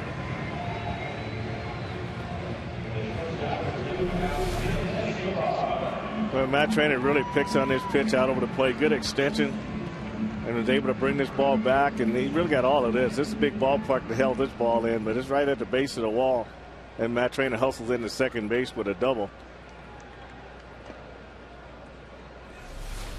But then again, Ryan, you got your number 8 hitter and your number 9 hitter, both not really doing a great job with the bat, but these guys have been getting on base, and it's making a big difference in the score on the scoreboard. Escobar has a double today, 1 for 2, trying to get Trainer over to third base. And he grounds it to short.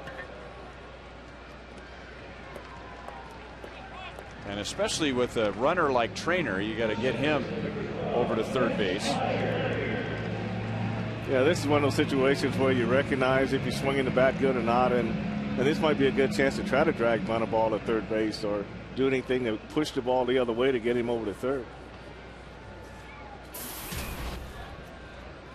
Especially against a guy like Carl Pavano. I right. mean, he knows exactly what the hitter's trying to do, and even going further than that, he probably knows the hitter's mindset. And a guy who's been around as long as he is, he's not going to give Alcides the perfect pitch to hit to the right side. And that's true, and the manager's not going to give you the bunt in that situation. So this is where you have to use your own imagination and know how well you're swinging the bat, and just know what the situation calls for. Right center field, and Mitch Meyer for extra bases again. So Meyer picks up Escobar, and he's going to try for 3, and he has a stand-up triple. And once again, the Royals are out in front by 4.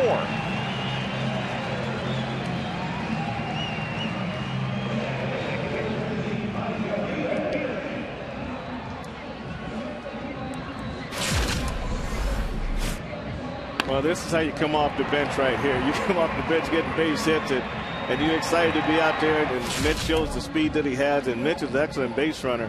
And here he goes into right center field, and he knows right away that he's going all the way for 3 on this play. Takes a quick glance right there, never needs the third base coach, and stands up at third base. Let's take a look at this swing here from Mitch. Let's take a look at his top hand. See how it goes underneath the ball, then rolls after contact. Good extension. So Carl Pavano will not win his 100th game today. A Chevy call to the bullpen. It is Glenn Perkins to face Mike Aviles. Yep.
seat on the brand new renovated bench. Hey, whoa, wait a minute.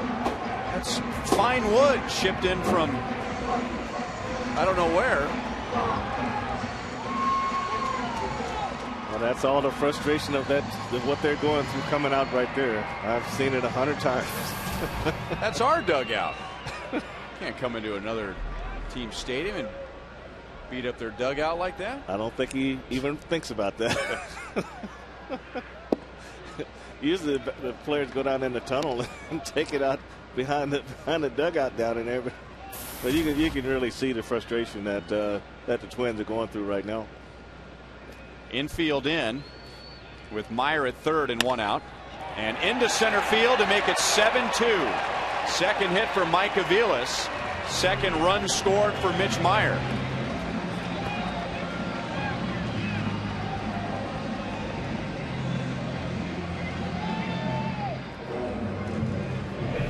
Well, Mike didn't try to do too much. He stayed back up the middle. Hard ground ball up the middle. Base hit with the infield in. And Meyer trots across home plate.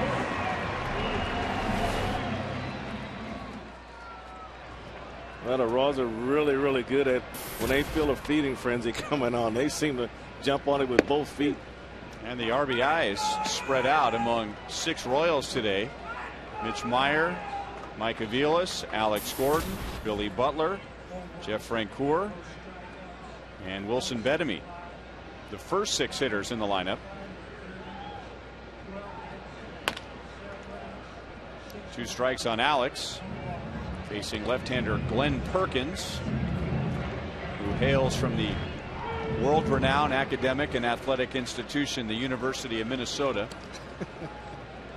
He was the Twins' first-round pick in 2004. He is from Minnesota, born in St. Paul, and when he made his debut in 06, became the 27th Minnesota native to play for the Twins.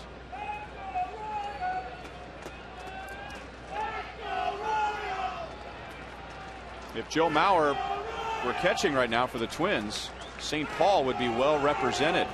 Perkins from St. Paul, Mauer from St. Paul, and the home plate umpire Tim Cheetah is from St. Paul.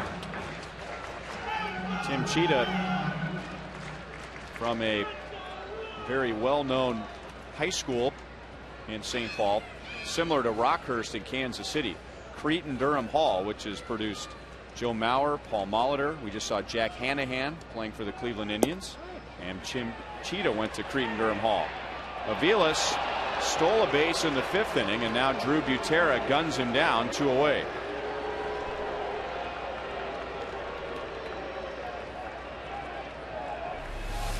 Ron Gardenhire, he really likes Drew Butera. He really thinks he's got a quick release, quick arm, and he was able to get that throw down. Normally, if the ball stays straight, you got a chance to throw him out, but you saw his ball run down the line on a couple throws in last night's game.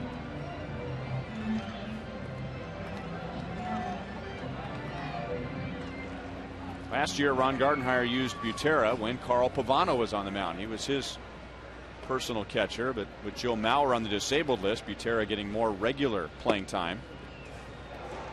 And now Alex walks with 2 outs.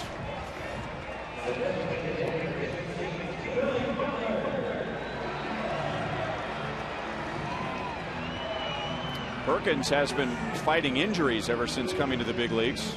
Made his debut in 2006. He was on the DL in 07 with shoulder problems, and then in 09 on the disabled list because of a left elbow injury, and then again for the shoulder. Billy Butler, 2 hits, 2 runs scored. He has driven in his 12th of the year.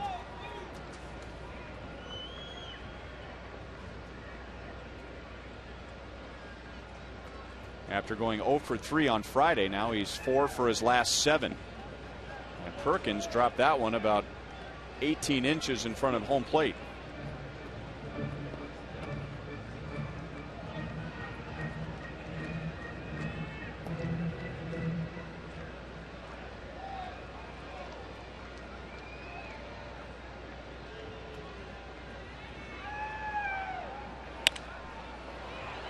One ball, 2 strikes.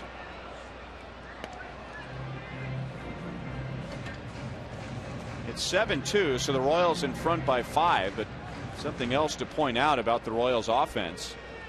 Both times Minnesota has scored today, the Royals have come back with an even bigger number. It was 2-0 Royals at the end of 4.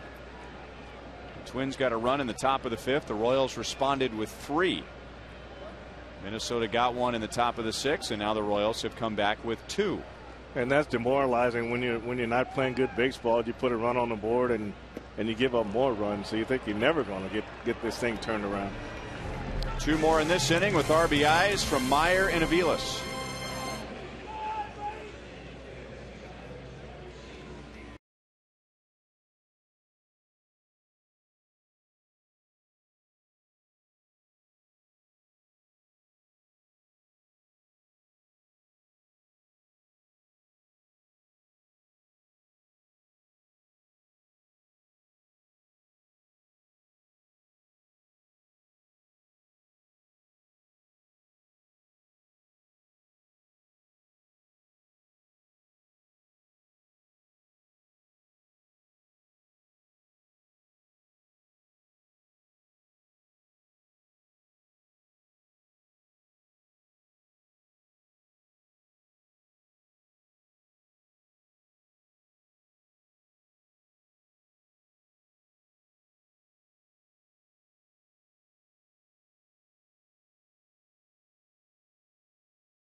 Not expecting to get into the game.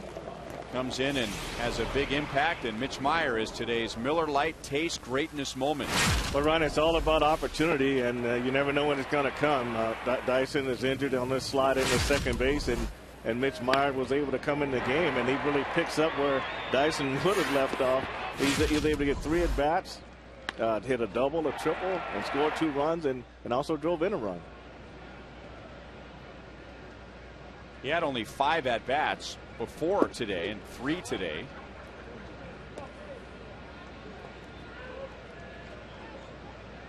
And everybody will be asking, I'm sure, on Tuesday when we come back to begin the 3-game series with the Orioles, how Gerard Dyson is. This is a chance to get him in there. Melky Cabrera getting a rare game off.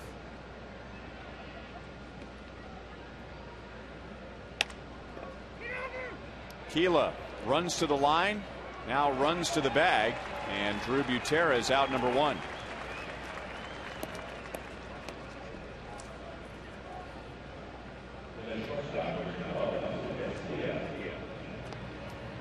You can check in at today's game with At Bat 11 to receive valuable offers and enjoy game replays, stats, and more. Get At Bat 11 by texting At Bat, one word, to 42682. Message and data rates may apply.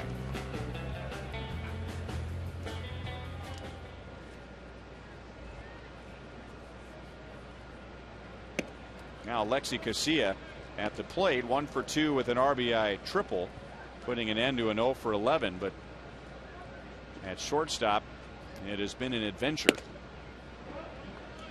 An adventure he is not enjoying. Well, that can be a very happy team right now. A lot of things, everything that could possibly go wrong has gone wrong for the Twins, and this is sometimes you got to run that whole gamut before things turn around. But like Ned Yost said, you just got to be more aggressive. But when things get tough, you just got to be more aggressive and just keep making good decisions. 3 balls and 1 strike on Alexi Casilla. And we said Luke is using both sides of the plate. Here's a pitch on the inside corner, and that's a good indication of look at the location of the pitch, the height of the pitch, and that's where Luke has really been successful. And he goes right back in there. 3 balls, 2 strikes. And you don't usually see, a pitcher back 2 fastballs up on the inside corner. So Luke is really pitching a great game, and Matt Trainer's definitely calling a great game today. Up the right field line, so extra bases for KCA again. Will he try for 3 again? He will. Here's Aviles relay throw, and he just beat the throw.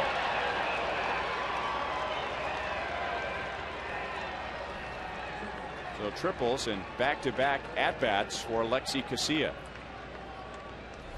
When you take a look at the first 2 pitches down and see where this pitch is, up, out over the plate. So not being able to repeat that pitch inside, cost Luke again. So when he makes his good pitches, he's been good. But every time he makes a mistake out over the plate, he's paid for it. And you see, this is a close play at third base. As KCA gets his hand in there right before the tag. And Luke will get a nice hand as he exits the game. 6 1/3, gives up 2 runs, leaves with a 5-run lead. And the Chevy call to the bullpen, it's Tim Collins.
To be the official drink of Fox Sports Kansas City and the Royals. Look for these special edition Frank White Pepsi Max cans at your neighborhood Hy-Vee. Frank will be at Hy-Vee and Independence this Friday from 11:30 to 12:30, and Hy-Vee and Shawnee on Saturday from 11 to noon. So stop by, get a free can of Pepsi Max, and say hi to Frank. Tim Collins to Denard Span. Appearance number 15 for Collins. He inherits a runner at third base with 1 out. Denard Span is 0 for 3.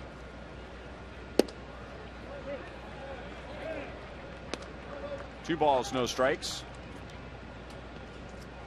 15 appearances.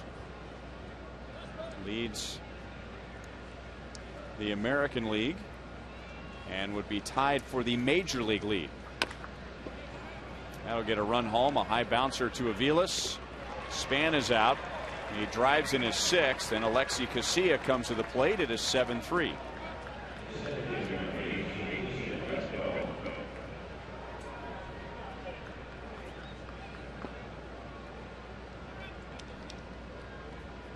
So that closes the book on Luke Hochevar. 6 1/3 innings, only 5 hits, 3 runs. He did walk 4. And he had 1 strikeout.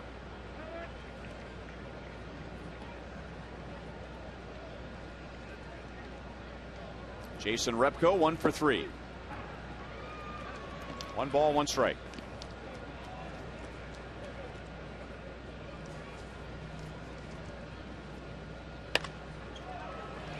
One and 2.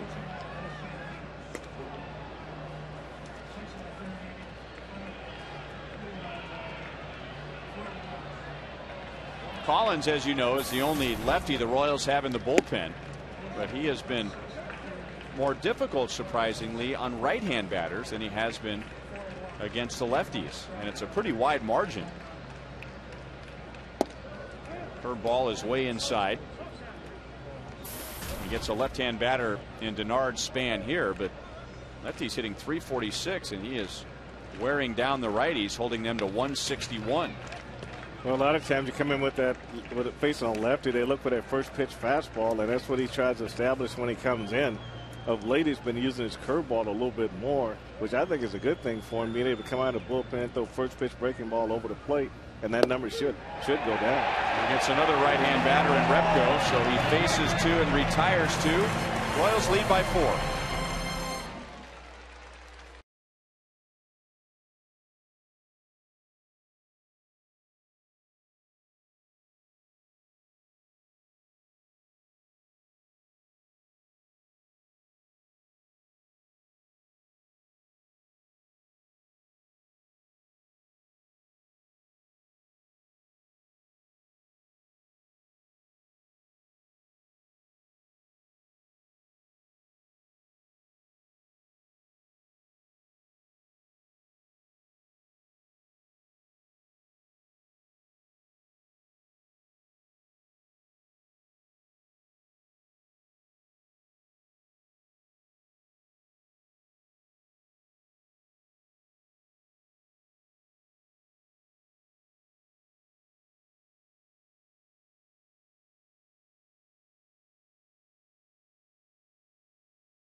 Is Phil Leitner, who won a sweep by participating in our Sprint You Call It question. Phil is there with 11 guests, and you have an opportunity to do that if you participate. Our question today: who is the fastest Royal ever? 42%. Remember Willie Wilson, followed by Joey Gathright, who was fast. So thanks for participating today. And remember, in the future, when you send in your text message, you'll get a bounce back text message from Sprint with instructions on how you can register to win a suite for you and 11 guests.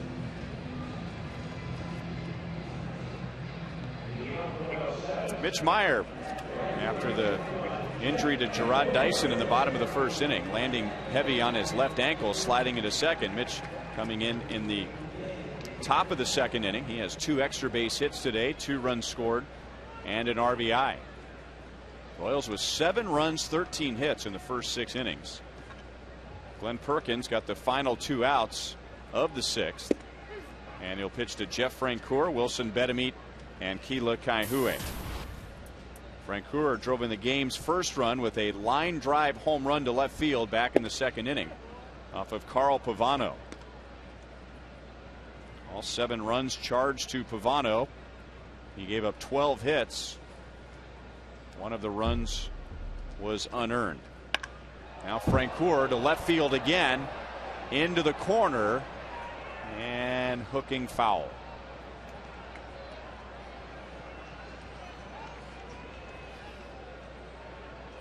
Wow, that's a hanging curveball there. You really got around this one.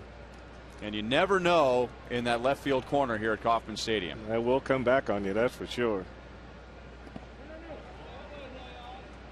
No swing on appeal down to Jeff Nelson. 2 balls, 2 strikes. Royals going for their first sweep of the season. And it comes after a 6-game losing streak. Remember, the Royals were the last team in the majors to lose a series. And they did that in Texas by losing the first 2 games. Then they lost a 3rd game in Texas and then swept in Cleveland. And now they're trying to stick the broom to the Twins and improve to 4-1 against Minnesota this year. Francoeur strikes out, and that's the 2nd for Glenn Perkins. Well, Ryan, the broom makers really have a good time in the summer. On days that they sweep, brooms show up from all over the place. I wonder if the Royals sell those brooms. I kind of doubt it. Well, if they did, sales would be good today. Yes, they would.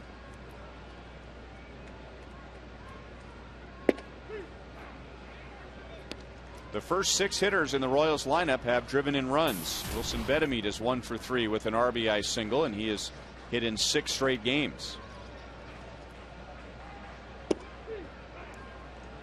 In the entire season series last year, and you're talking about 6 series, 3 here, 3 in Minnesota, the Royals only won 5 games. Minnesota won 13 of the 18 games. And now the Royals are 6 outs away on defense from winning their 4th in 5 matchups with Minnesota.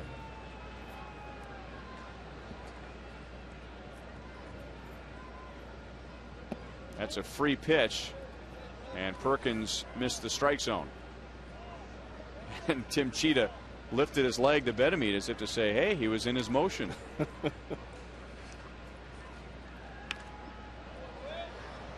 Well, hitters know that they can't step out.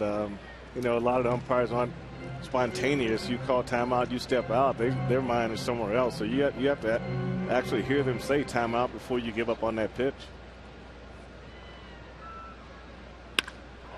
Line to center field, and Repko is there. So tough hitting luck for Betemit. 2 down. Minnesota, on the other hand, they're trying to prevent a 6-game losing streak. If you add in today's totals, the Royals the Twins in their last 6 games have been outscored 51-14. They have scored 3 runs or less in each of their last 6 games, including today, but they still have 2 more at bats. And batting less than 200 over that span. Yeah, it takes more than a clubhouse meeting to get this turned around. Mm-hmm. Players really got to look at themselves and make sure they're prepared to go every day. And the only thing Gardy can tell them is, hey, look, you can't get any worse. We came out today. It's a nothing with 0-0 record. Let's start clean. I'm sure he wasn't expecting what he got today, but I think just wiping all this bad stuff and putting it in the back and starting new. Now it's up to the players. Nice play by Morneau at first. Thought about going to the bag. Instead gives it to Perkins. So Perkins gets the Royals in order in the 7th. And at the end of 7, it is 7-3 Royals.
closer to a 3-game sweep over the Minnesota Twins. Here's what's going on around the American League. It's the Yankees over the Blue Jays. Yankees leading the East. Cleveland is in front of Detroit. Cleveland has won 5 in a row. Detroit has lost 5 in a row. Seattle and Boston are tied. Boston back in last place in the American League East. Seattle's won 5 in a row. Seattle swept a 3-game series from the Tigers while the Royals were in Cleveland, and now they are in Boston. They won the first 2 games, and now they're going for a sweep. 2 balls, 1 strike from Tim Collins to Justin Morneau, who was lined out twice, and he is homered to right, his first home run of the year. That's into shallow center field. Mitch Meyer waits. 1 down. On Friday and Saturday, with the Oakland A's in town, the Royals and the Baseball Tomorrow Fund will team up to collect new and gently used baseball equipment for local youth organizations in the area. In addition to receiving the donated equipment, one lucky organization will receive a $5,000 grant from the Baseball Tomorrow Fund. For more information, visit Royals.com/community.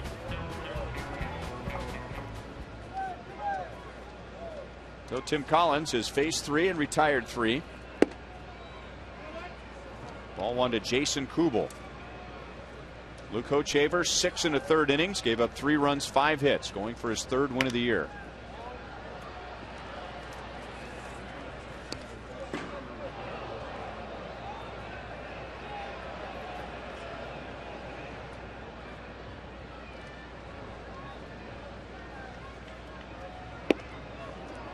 Two and 1.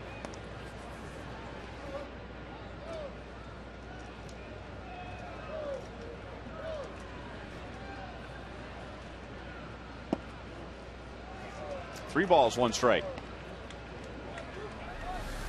Yeah, Collins really working to keep the ball down and on the outer half, but you know, that's really been the one thing you may want to point at. His number of walks coming out of the bullpen might be one of the few negatives on Collins, but when you come out and throw the fastball, you're trying to be aggressive, and this is a learning experience for all those guys.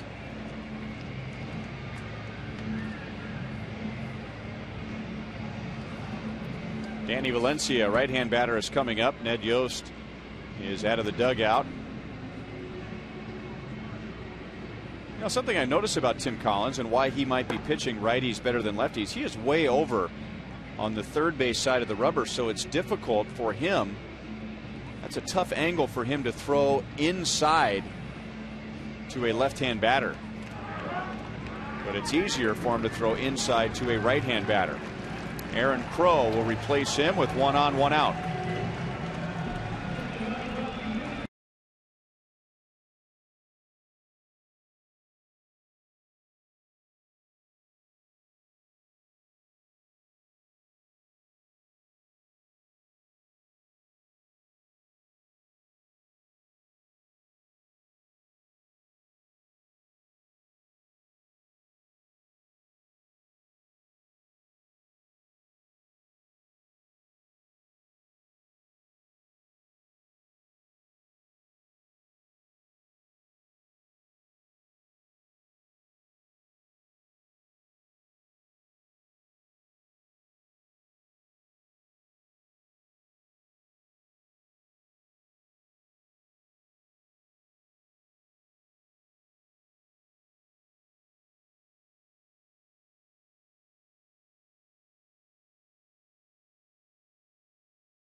Getting a chuckle as they watch an in-between inning feature up on Crown Vision.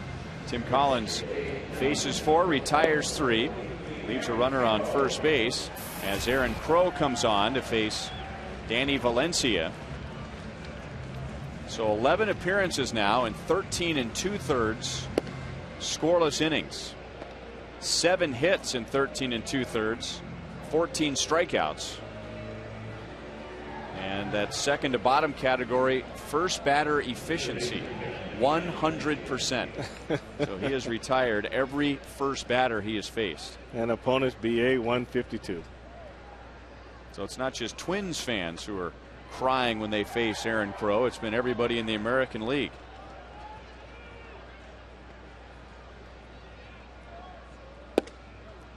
Just missed down and away. Valencia 0 for 2 with a walk.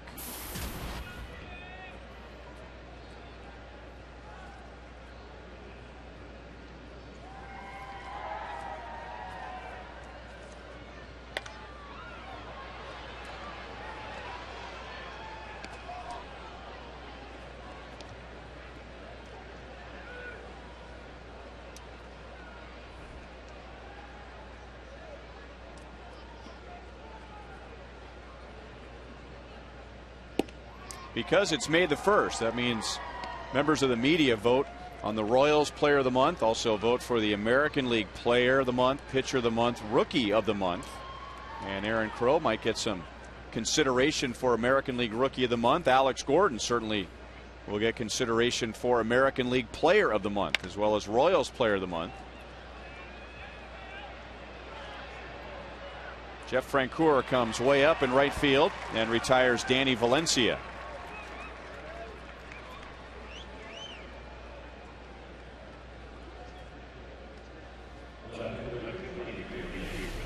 Well, in the middle infielder, you got to keep going until you get around this ball. But Mike just really did. That ball just, when he turned around and faced it, it was somewhere else. Well, if you don't get it right away now, I mean, the cloud cover is the exact color of a rubbed up baseball. Yeah, you turn your back and you try to outrun the ball, and you look up and you hope it's where you turn.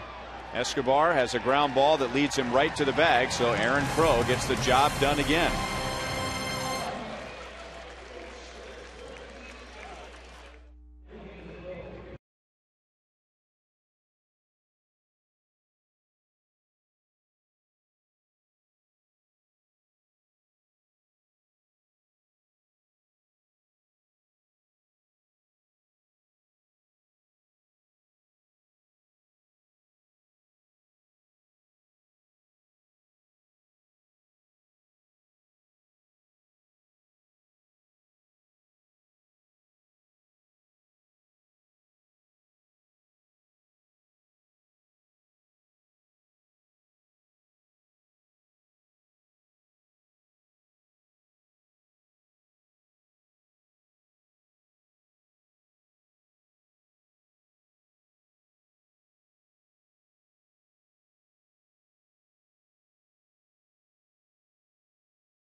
Seven to 3 immediately following the game up at Rivals on Boulevard. Royals Live. Paul Splittorff and I will talk about Luke Hochevar's day here. Also, Gerard Dyson's injury opening up the door for Mitch Meyer.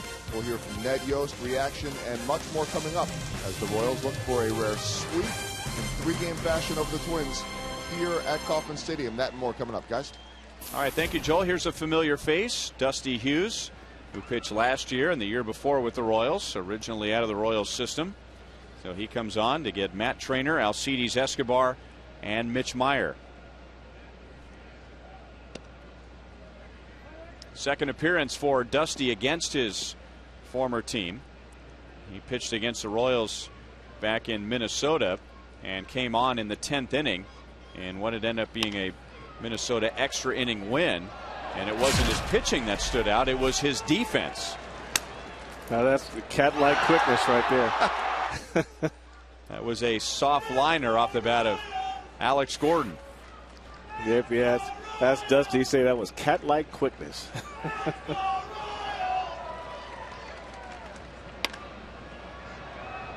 Line foul into the seats, where it's batted around by some cold, bare hands. Pitch before, a fan behind the first base dugout suite made a nice bare hand catch. A lot of fans in sweatshirts and coats and gloves today. First pitch temperature was 50 degrees. 2 balls and 2 strikes on Matt Trainer. Matt Trainer can look up to the scoreboard and see a batting average up above 200. 2 hits today and a run scored. He has his first double.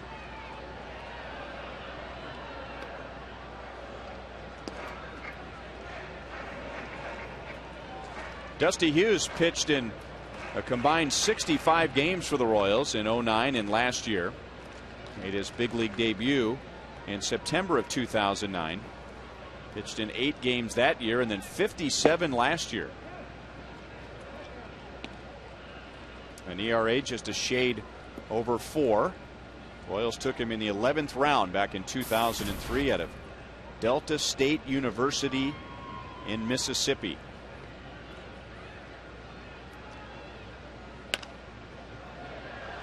Might have been ball 4, but Trainer is not going to let the umpire make the decision, and he fouls it away. Well, he's a smart hitter. Dusty relies on a fastball, curveball, and changeup. The changeup being probably his best pitch.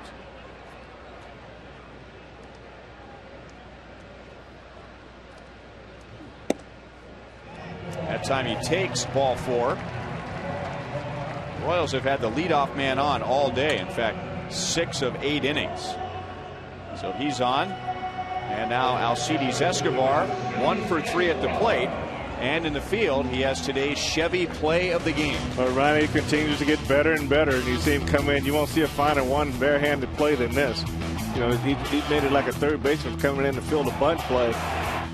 But not only was he able to secure it in his hand, but make an accurate throw to first base. 1 ball, no strikes. Game-winning RBI on Friday night with that exciting pop-up to shallow left field. Shortstop AT KCA ran it down. Gerard Dyson tagged and scored. Dyson, by the way, if you haven't heard already, he sprained his ankle as he was trying to slide into second base in the first inning, stretching a single into a double. So everyone will be wanting to know how he's doing.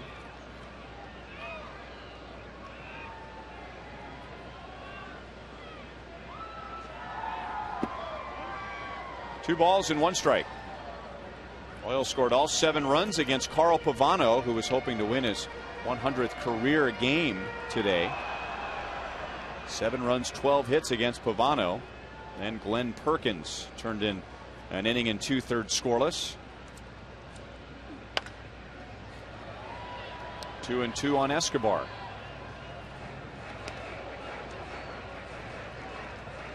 The Royals, after this series, have tomorrow off. 3 games against Baltimore beginning on Tuesday, and then next weekend the Royals will still be home taking on the Oakland A's. Meanwhile, Minnesota goes to Chicago and then Boston on this trip. Hughes strikes out Escobar with a pitch that wasn't close.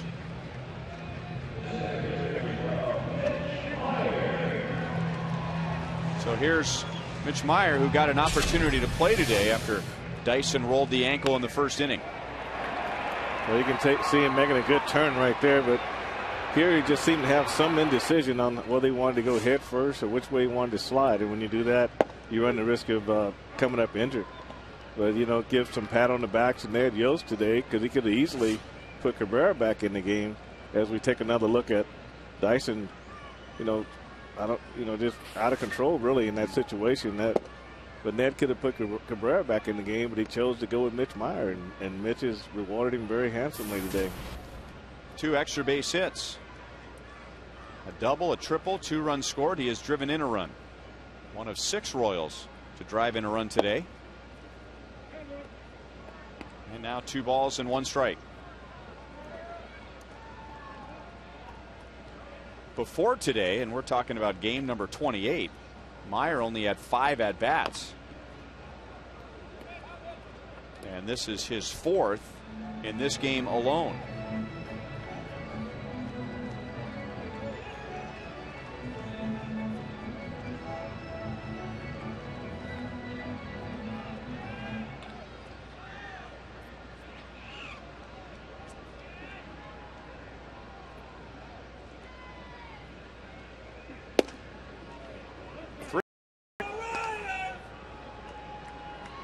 $18,908 on a Sunday afternoon, a cold Sunday afternoon.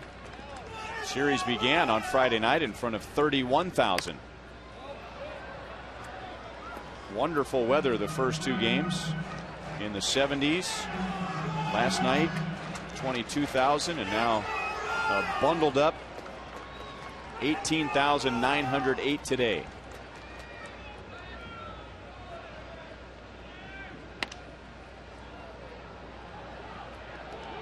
Valencia will give it a look, but only a look.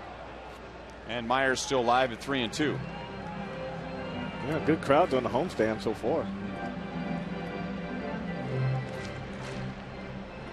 I think those guys are smiles. The one on the far left is more like it, though. Well, they're not used to this. I know. I mean, we're not used to seeing the Twins play like this either. Close pitch, but not close enough. So Dusty Hughes walks his 2nd in the inning. A strikeout in between, and 2 on for Mike Aviles. Minnesota Twins have won 6 of the last Central Division titles. And the voters finally thought that Ron Gardenhire was worthy of American League Manager of the Year. He had finished 2nd 5 times. I'll bet, though, if you polled the same writers and asked them to vote for a Manager of the Decade in the American League, I'll bet he'd win that award. Well, as he should. I mean, that's just too much success to be ignored. I mean, you're not dealing with, a Yankee payroll or a Red Sox payroll. Deep left field. And Mike Aviles has his 3rd hit of the day. Great catch out there in front of the Fountains. 5 home runs for Aviles. He has driven in 4 today. And the Royals lead by 8.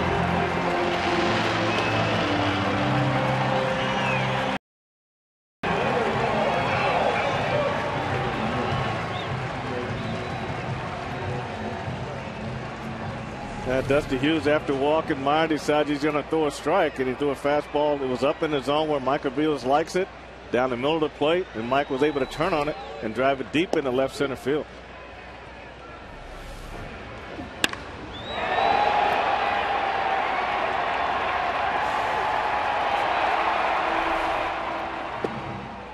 Got a little ahead of myself. The Royals lead by 7. Aviles has driven in 21 this year. Well, he's got that one zone. He's just not missing. And that's the reason he has so many extra base hits. Because the pitch that he hits well, he's not missing that pitch right now.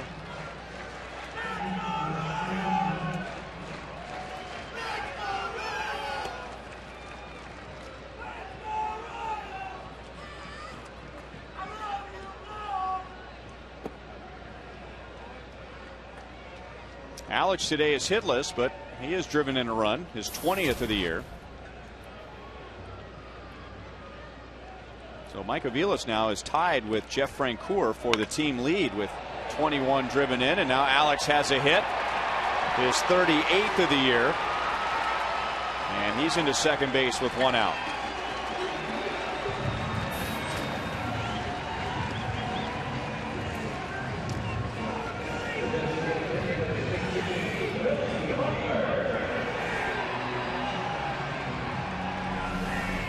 But take a look at this, Ryan. This ball's down and away, and Alex had to reach a little bit for this, but he's strong enough to pull this ball down the right field line. But you see the top hand slip off a little early, but he's strong enough to still get this ball down in the right field corner.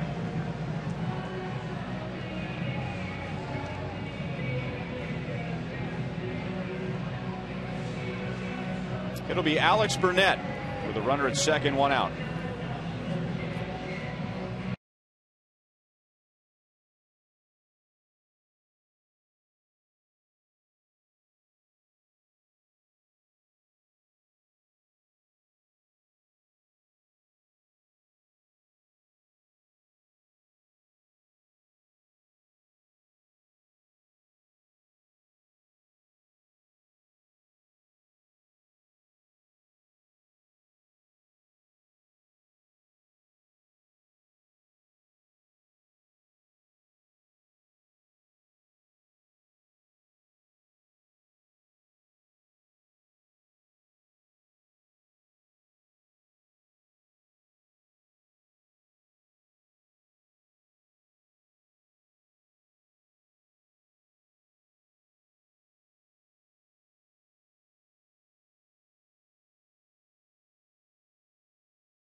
Royals with 10 runs, 15 hits, 2 home runs. Aviles has driven in 4.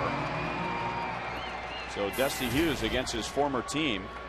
He faces 5, 3 score. And now Alex Burnett to face Billy Butler with Alex Gordon at second base.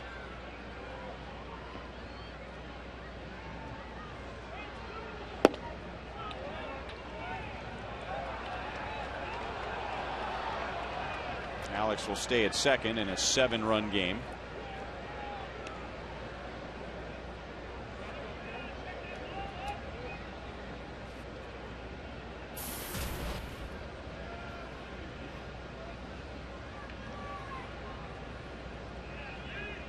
Every Royal has at least 1 hit.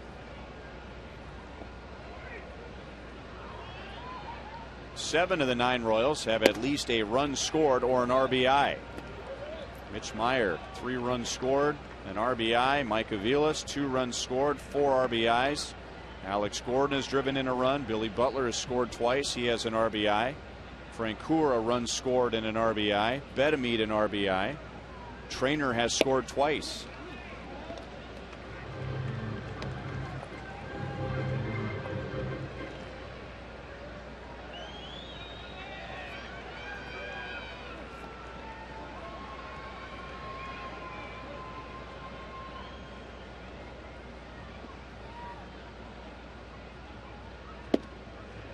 And now 4-pitch walk to Billy.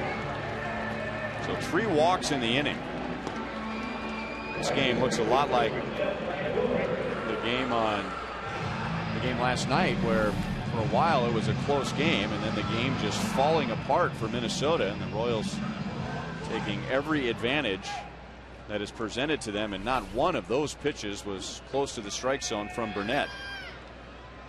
Well, walks usually add to your problems on offense. I mean, on defense, and I think that's where the Twins have really hurt themselves, is that, you know, they just haven't been able to get the Royals hitters out and get ahead of them and give them an opportunity to get them out.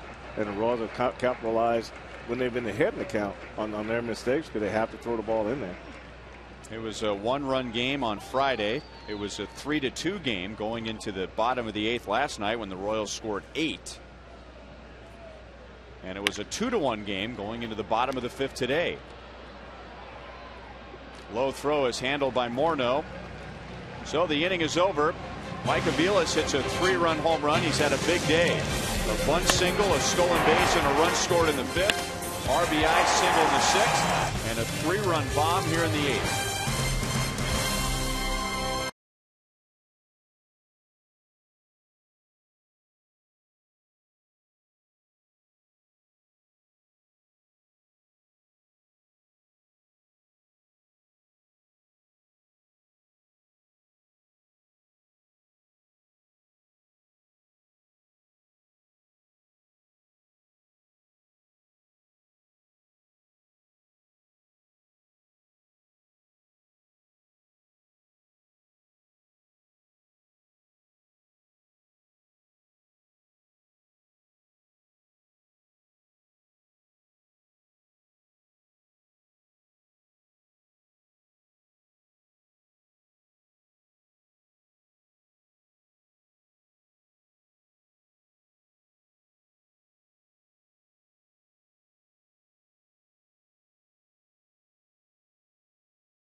Eight hits for the Royals in 3 games against Minnesota. Now 3 outs away from a sweep.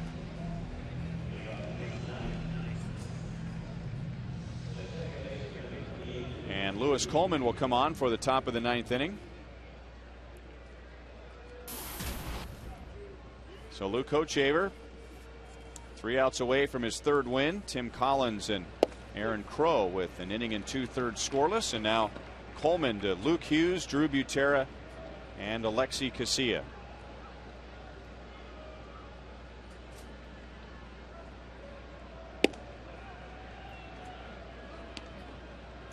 It was a 2-1 game going into the bottom of the 5th inning, and now the Royals have outscored Minnesota since then 8-3.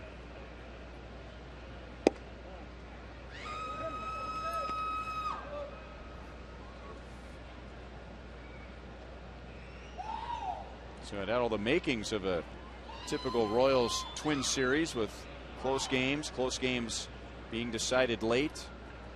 And when I say being decided late, most of the time decided by 3 runs or less. Most of them seems like 1 or 2 runs, but Royals with 8 in the 8th inning last night and 8 in their last 4 at-bats today. And Coleman walks Luke Hughes. Well, Ryan, the Royals have really been a team all year, even in spring training, that have been able to score runs late. And I think that is a great sign, because that's when those additional runs late in the game really make a big difference. But they've not only been able to score a couple of runs, when you leave the door open for them, you know, they've really just taken off, and everybody just sort of joined in the party.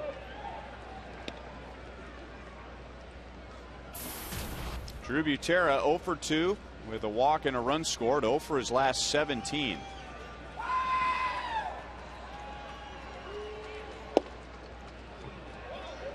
It's obviously not a safe situation for Coleman, but an opportunity for him to be on the mound as the game ends. Called up from AAA on the 20th, and Kaneko Teixeira was sent to AAA Omaha. As you know, his most memorable finish to a game was in 2009 when he recorded the final out of the College World Series championship game as LSU beat Texas. 2 balls, 2 strikes.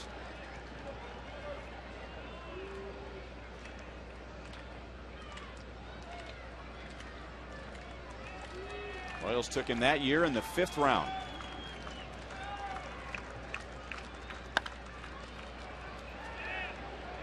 Escobar goes out from shortstop, and there is one out in the 9th inning.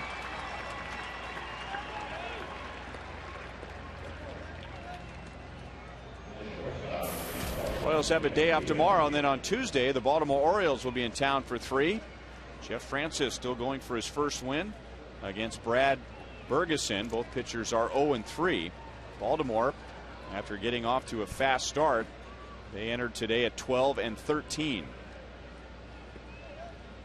Yeah, they went through that 8-game losing streak, and that really hurt them in the standings. First full season for Buck Showalter, so in a similar position as Ned Yost, taking over the team last year, but this is the first time he's had them all through spring training and for a full season. They got a couple of veteran bats, Vladimir Guerrero, Derek Lee, try to add to that offense. We're going along with McKickis and those guys. So Jones seemed to be having a better year. So it should be a good series. Brian Roberts. Yeah, when he's healthy. He's tough when he's healthy, for sure. And Matt Wieters, I mean, he's finally starting to show the bat that they said he had too. So it's going to be a good series coming up here with the Orioles. One of those series where both teams look at one another and say, these are games we should win. Because they both see themselves in the same spot, rebuilding with young players, good young players. Orioles see the Royals and see that they finished last season, and say we should beat those guys, and that's what the Royals think about Baltimore. If there has been one area of frustration for Bob McClure in this series, and the Royals are 2 outs away from a sweep, I would think it would be the area of walks. Royals walked 3 on Friday, which isn't bad. 7 last night, all those coming from right-hander Sean O'Sullivan. And now today the Royals have walked 7. And they're catching a team perhaps at the right time. Minnesota last in the league in average, last in the league in runs scored, last in home runs. So against a healthier offense, I don't think you're getting away with all those walks. No, seven walks in a ball game is definitely not good, and you don't want to see the guys come out of the pen and walk either. A lot of times those guys are coming out just for 1 inning, so they want to come out and get those 3 outs and get off the mound. And now a strike to Denard Span, 0 for 4. He does have an RBI, his 6th of the year.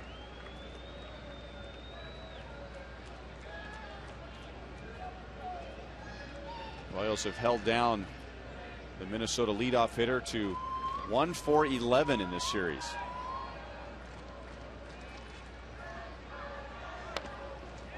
Oh, 0-2.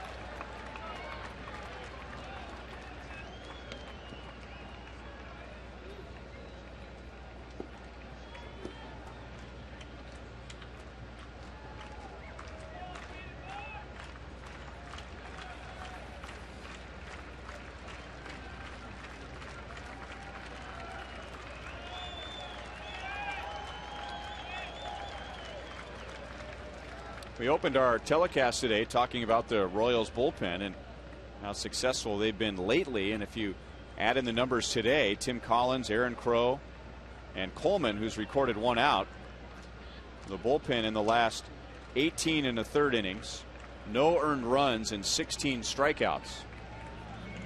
And that's being very dominant when you see numbers like that. But the Royals as a team have done enough.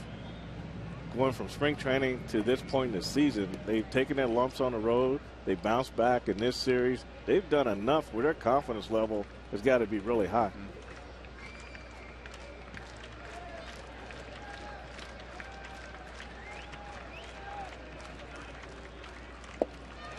Struck him out with a slider. So he and Trainer talked that pitch over. And maybe that's the pitch that Coleman wanted. And it was the right pitch, 2 down. Well, when your fastball command is not there, you have to go to your secondary pitches, and this is what Lewis Coleman does here. Backdoor slider on the outside part, good depth to it. Denard Span swings over the top of it. So everybody stands up, some with brooms in hand, as it comes down to Coleman and Jason Repko. Prior to this series, Minnesota had won 9 of the last 10 series here at Kauffman Stadium. Prior to this series, the Royals had lost Game 1 to the Minnesota Twins in 10 in a row.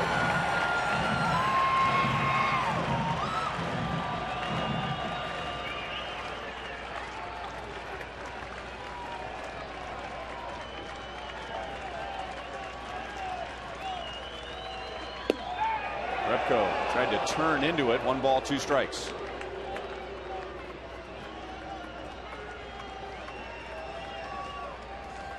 Last night, Minnesota held to 2 runs on 3 hits. Today, so far, 3 runs, 5 hits.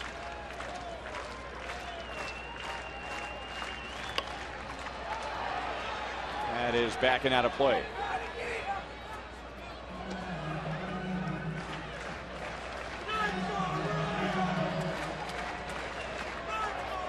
Now that looks like something maybe you could buy at the ballpark. Yeah, that's a foam broom.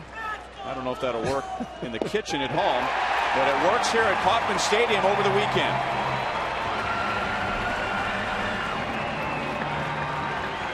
So the Royals sweep a 3-game series over the Minnesota Twins. A close game on Friday and then blowouts last night and this afternoon. And Mitch Meyer, one of the many heroes, coming on in the 2nd inning after Gerard Dyson rolled his ankle. He scores 3 runs. Mike Aviles had a big game with a home run and 4 runs driven in. Jeff Francoeur also homered. And Lou Kochaver held the Minnesota Twins to 3 runs, 5 hits, and 6 1/3 innings to even his record at 3-3. So the Royals sweep right after a 6-game losing streak, and they send the Minnesota Twins to a 6-game losing streak. 10-3 Royals. Let's go down to the field, and here's Joel. All right, guys, thank you very much. Joined right now by Mike Aviles, his face. He likes his TV time. And Mitch Meyer. And well, apparently Billy Butler has just joined us just for the sake of joining us. Okay, you can leave, Billy. You can come back. It's okay. Longtime friends, Mitch Meyer, Mike Aviles, and Billy's trying to work his way in, but Billy got his TV time last night. 2 2003 draft picks here, longtime friends. Mitch, for you, waiting and waiting to get in there, and then suddenly this thing happens right away, and you take advantage of that time. How do you keep ready for a situation like that? I just work every day, try to stay ready as you can, and when you get an opportunity, be ready. If you people could hear the amount of abuse that these guys give each other in the clubhouse every single day, and I don't know if anybody has bragging rights today because you guys both did well. I'm sure you'll say you did better. I always have bragging rights over Mitch, no matter what, always. Hey, all right, tell us about the offense for both of you guys, though, to be able to get out there and do that today.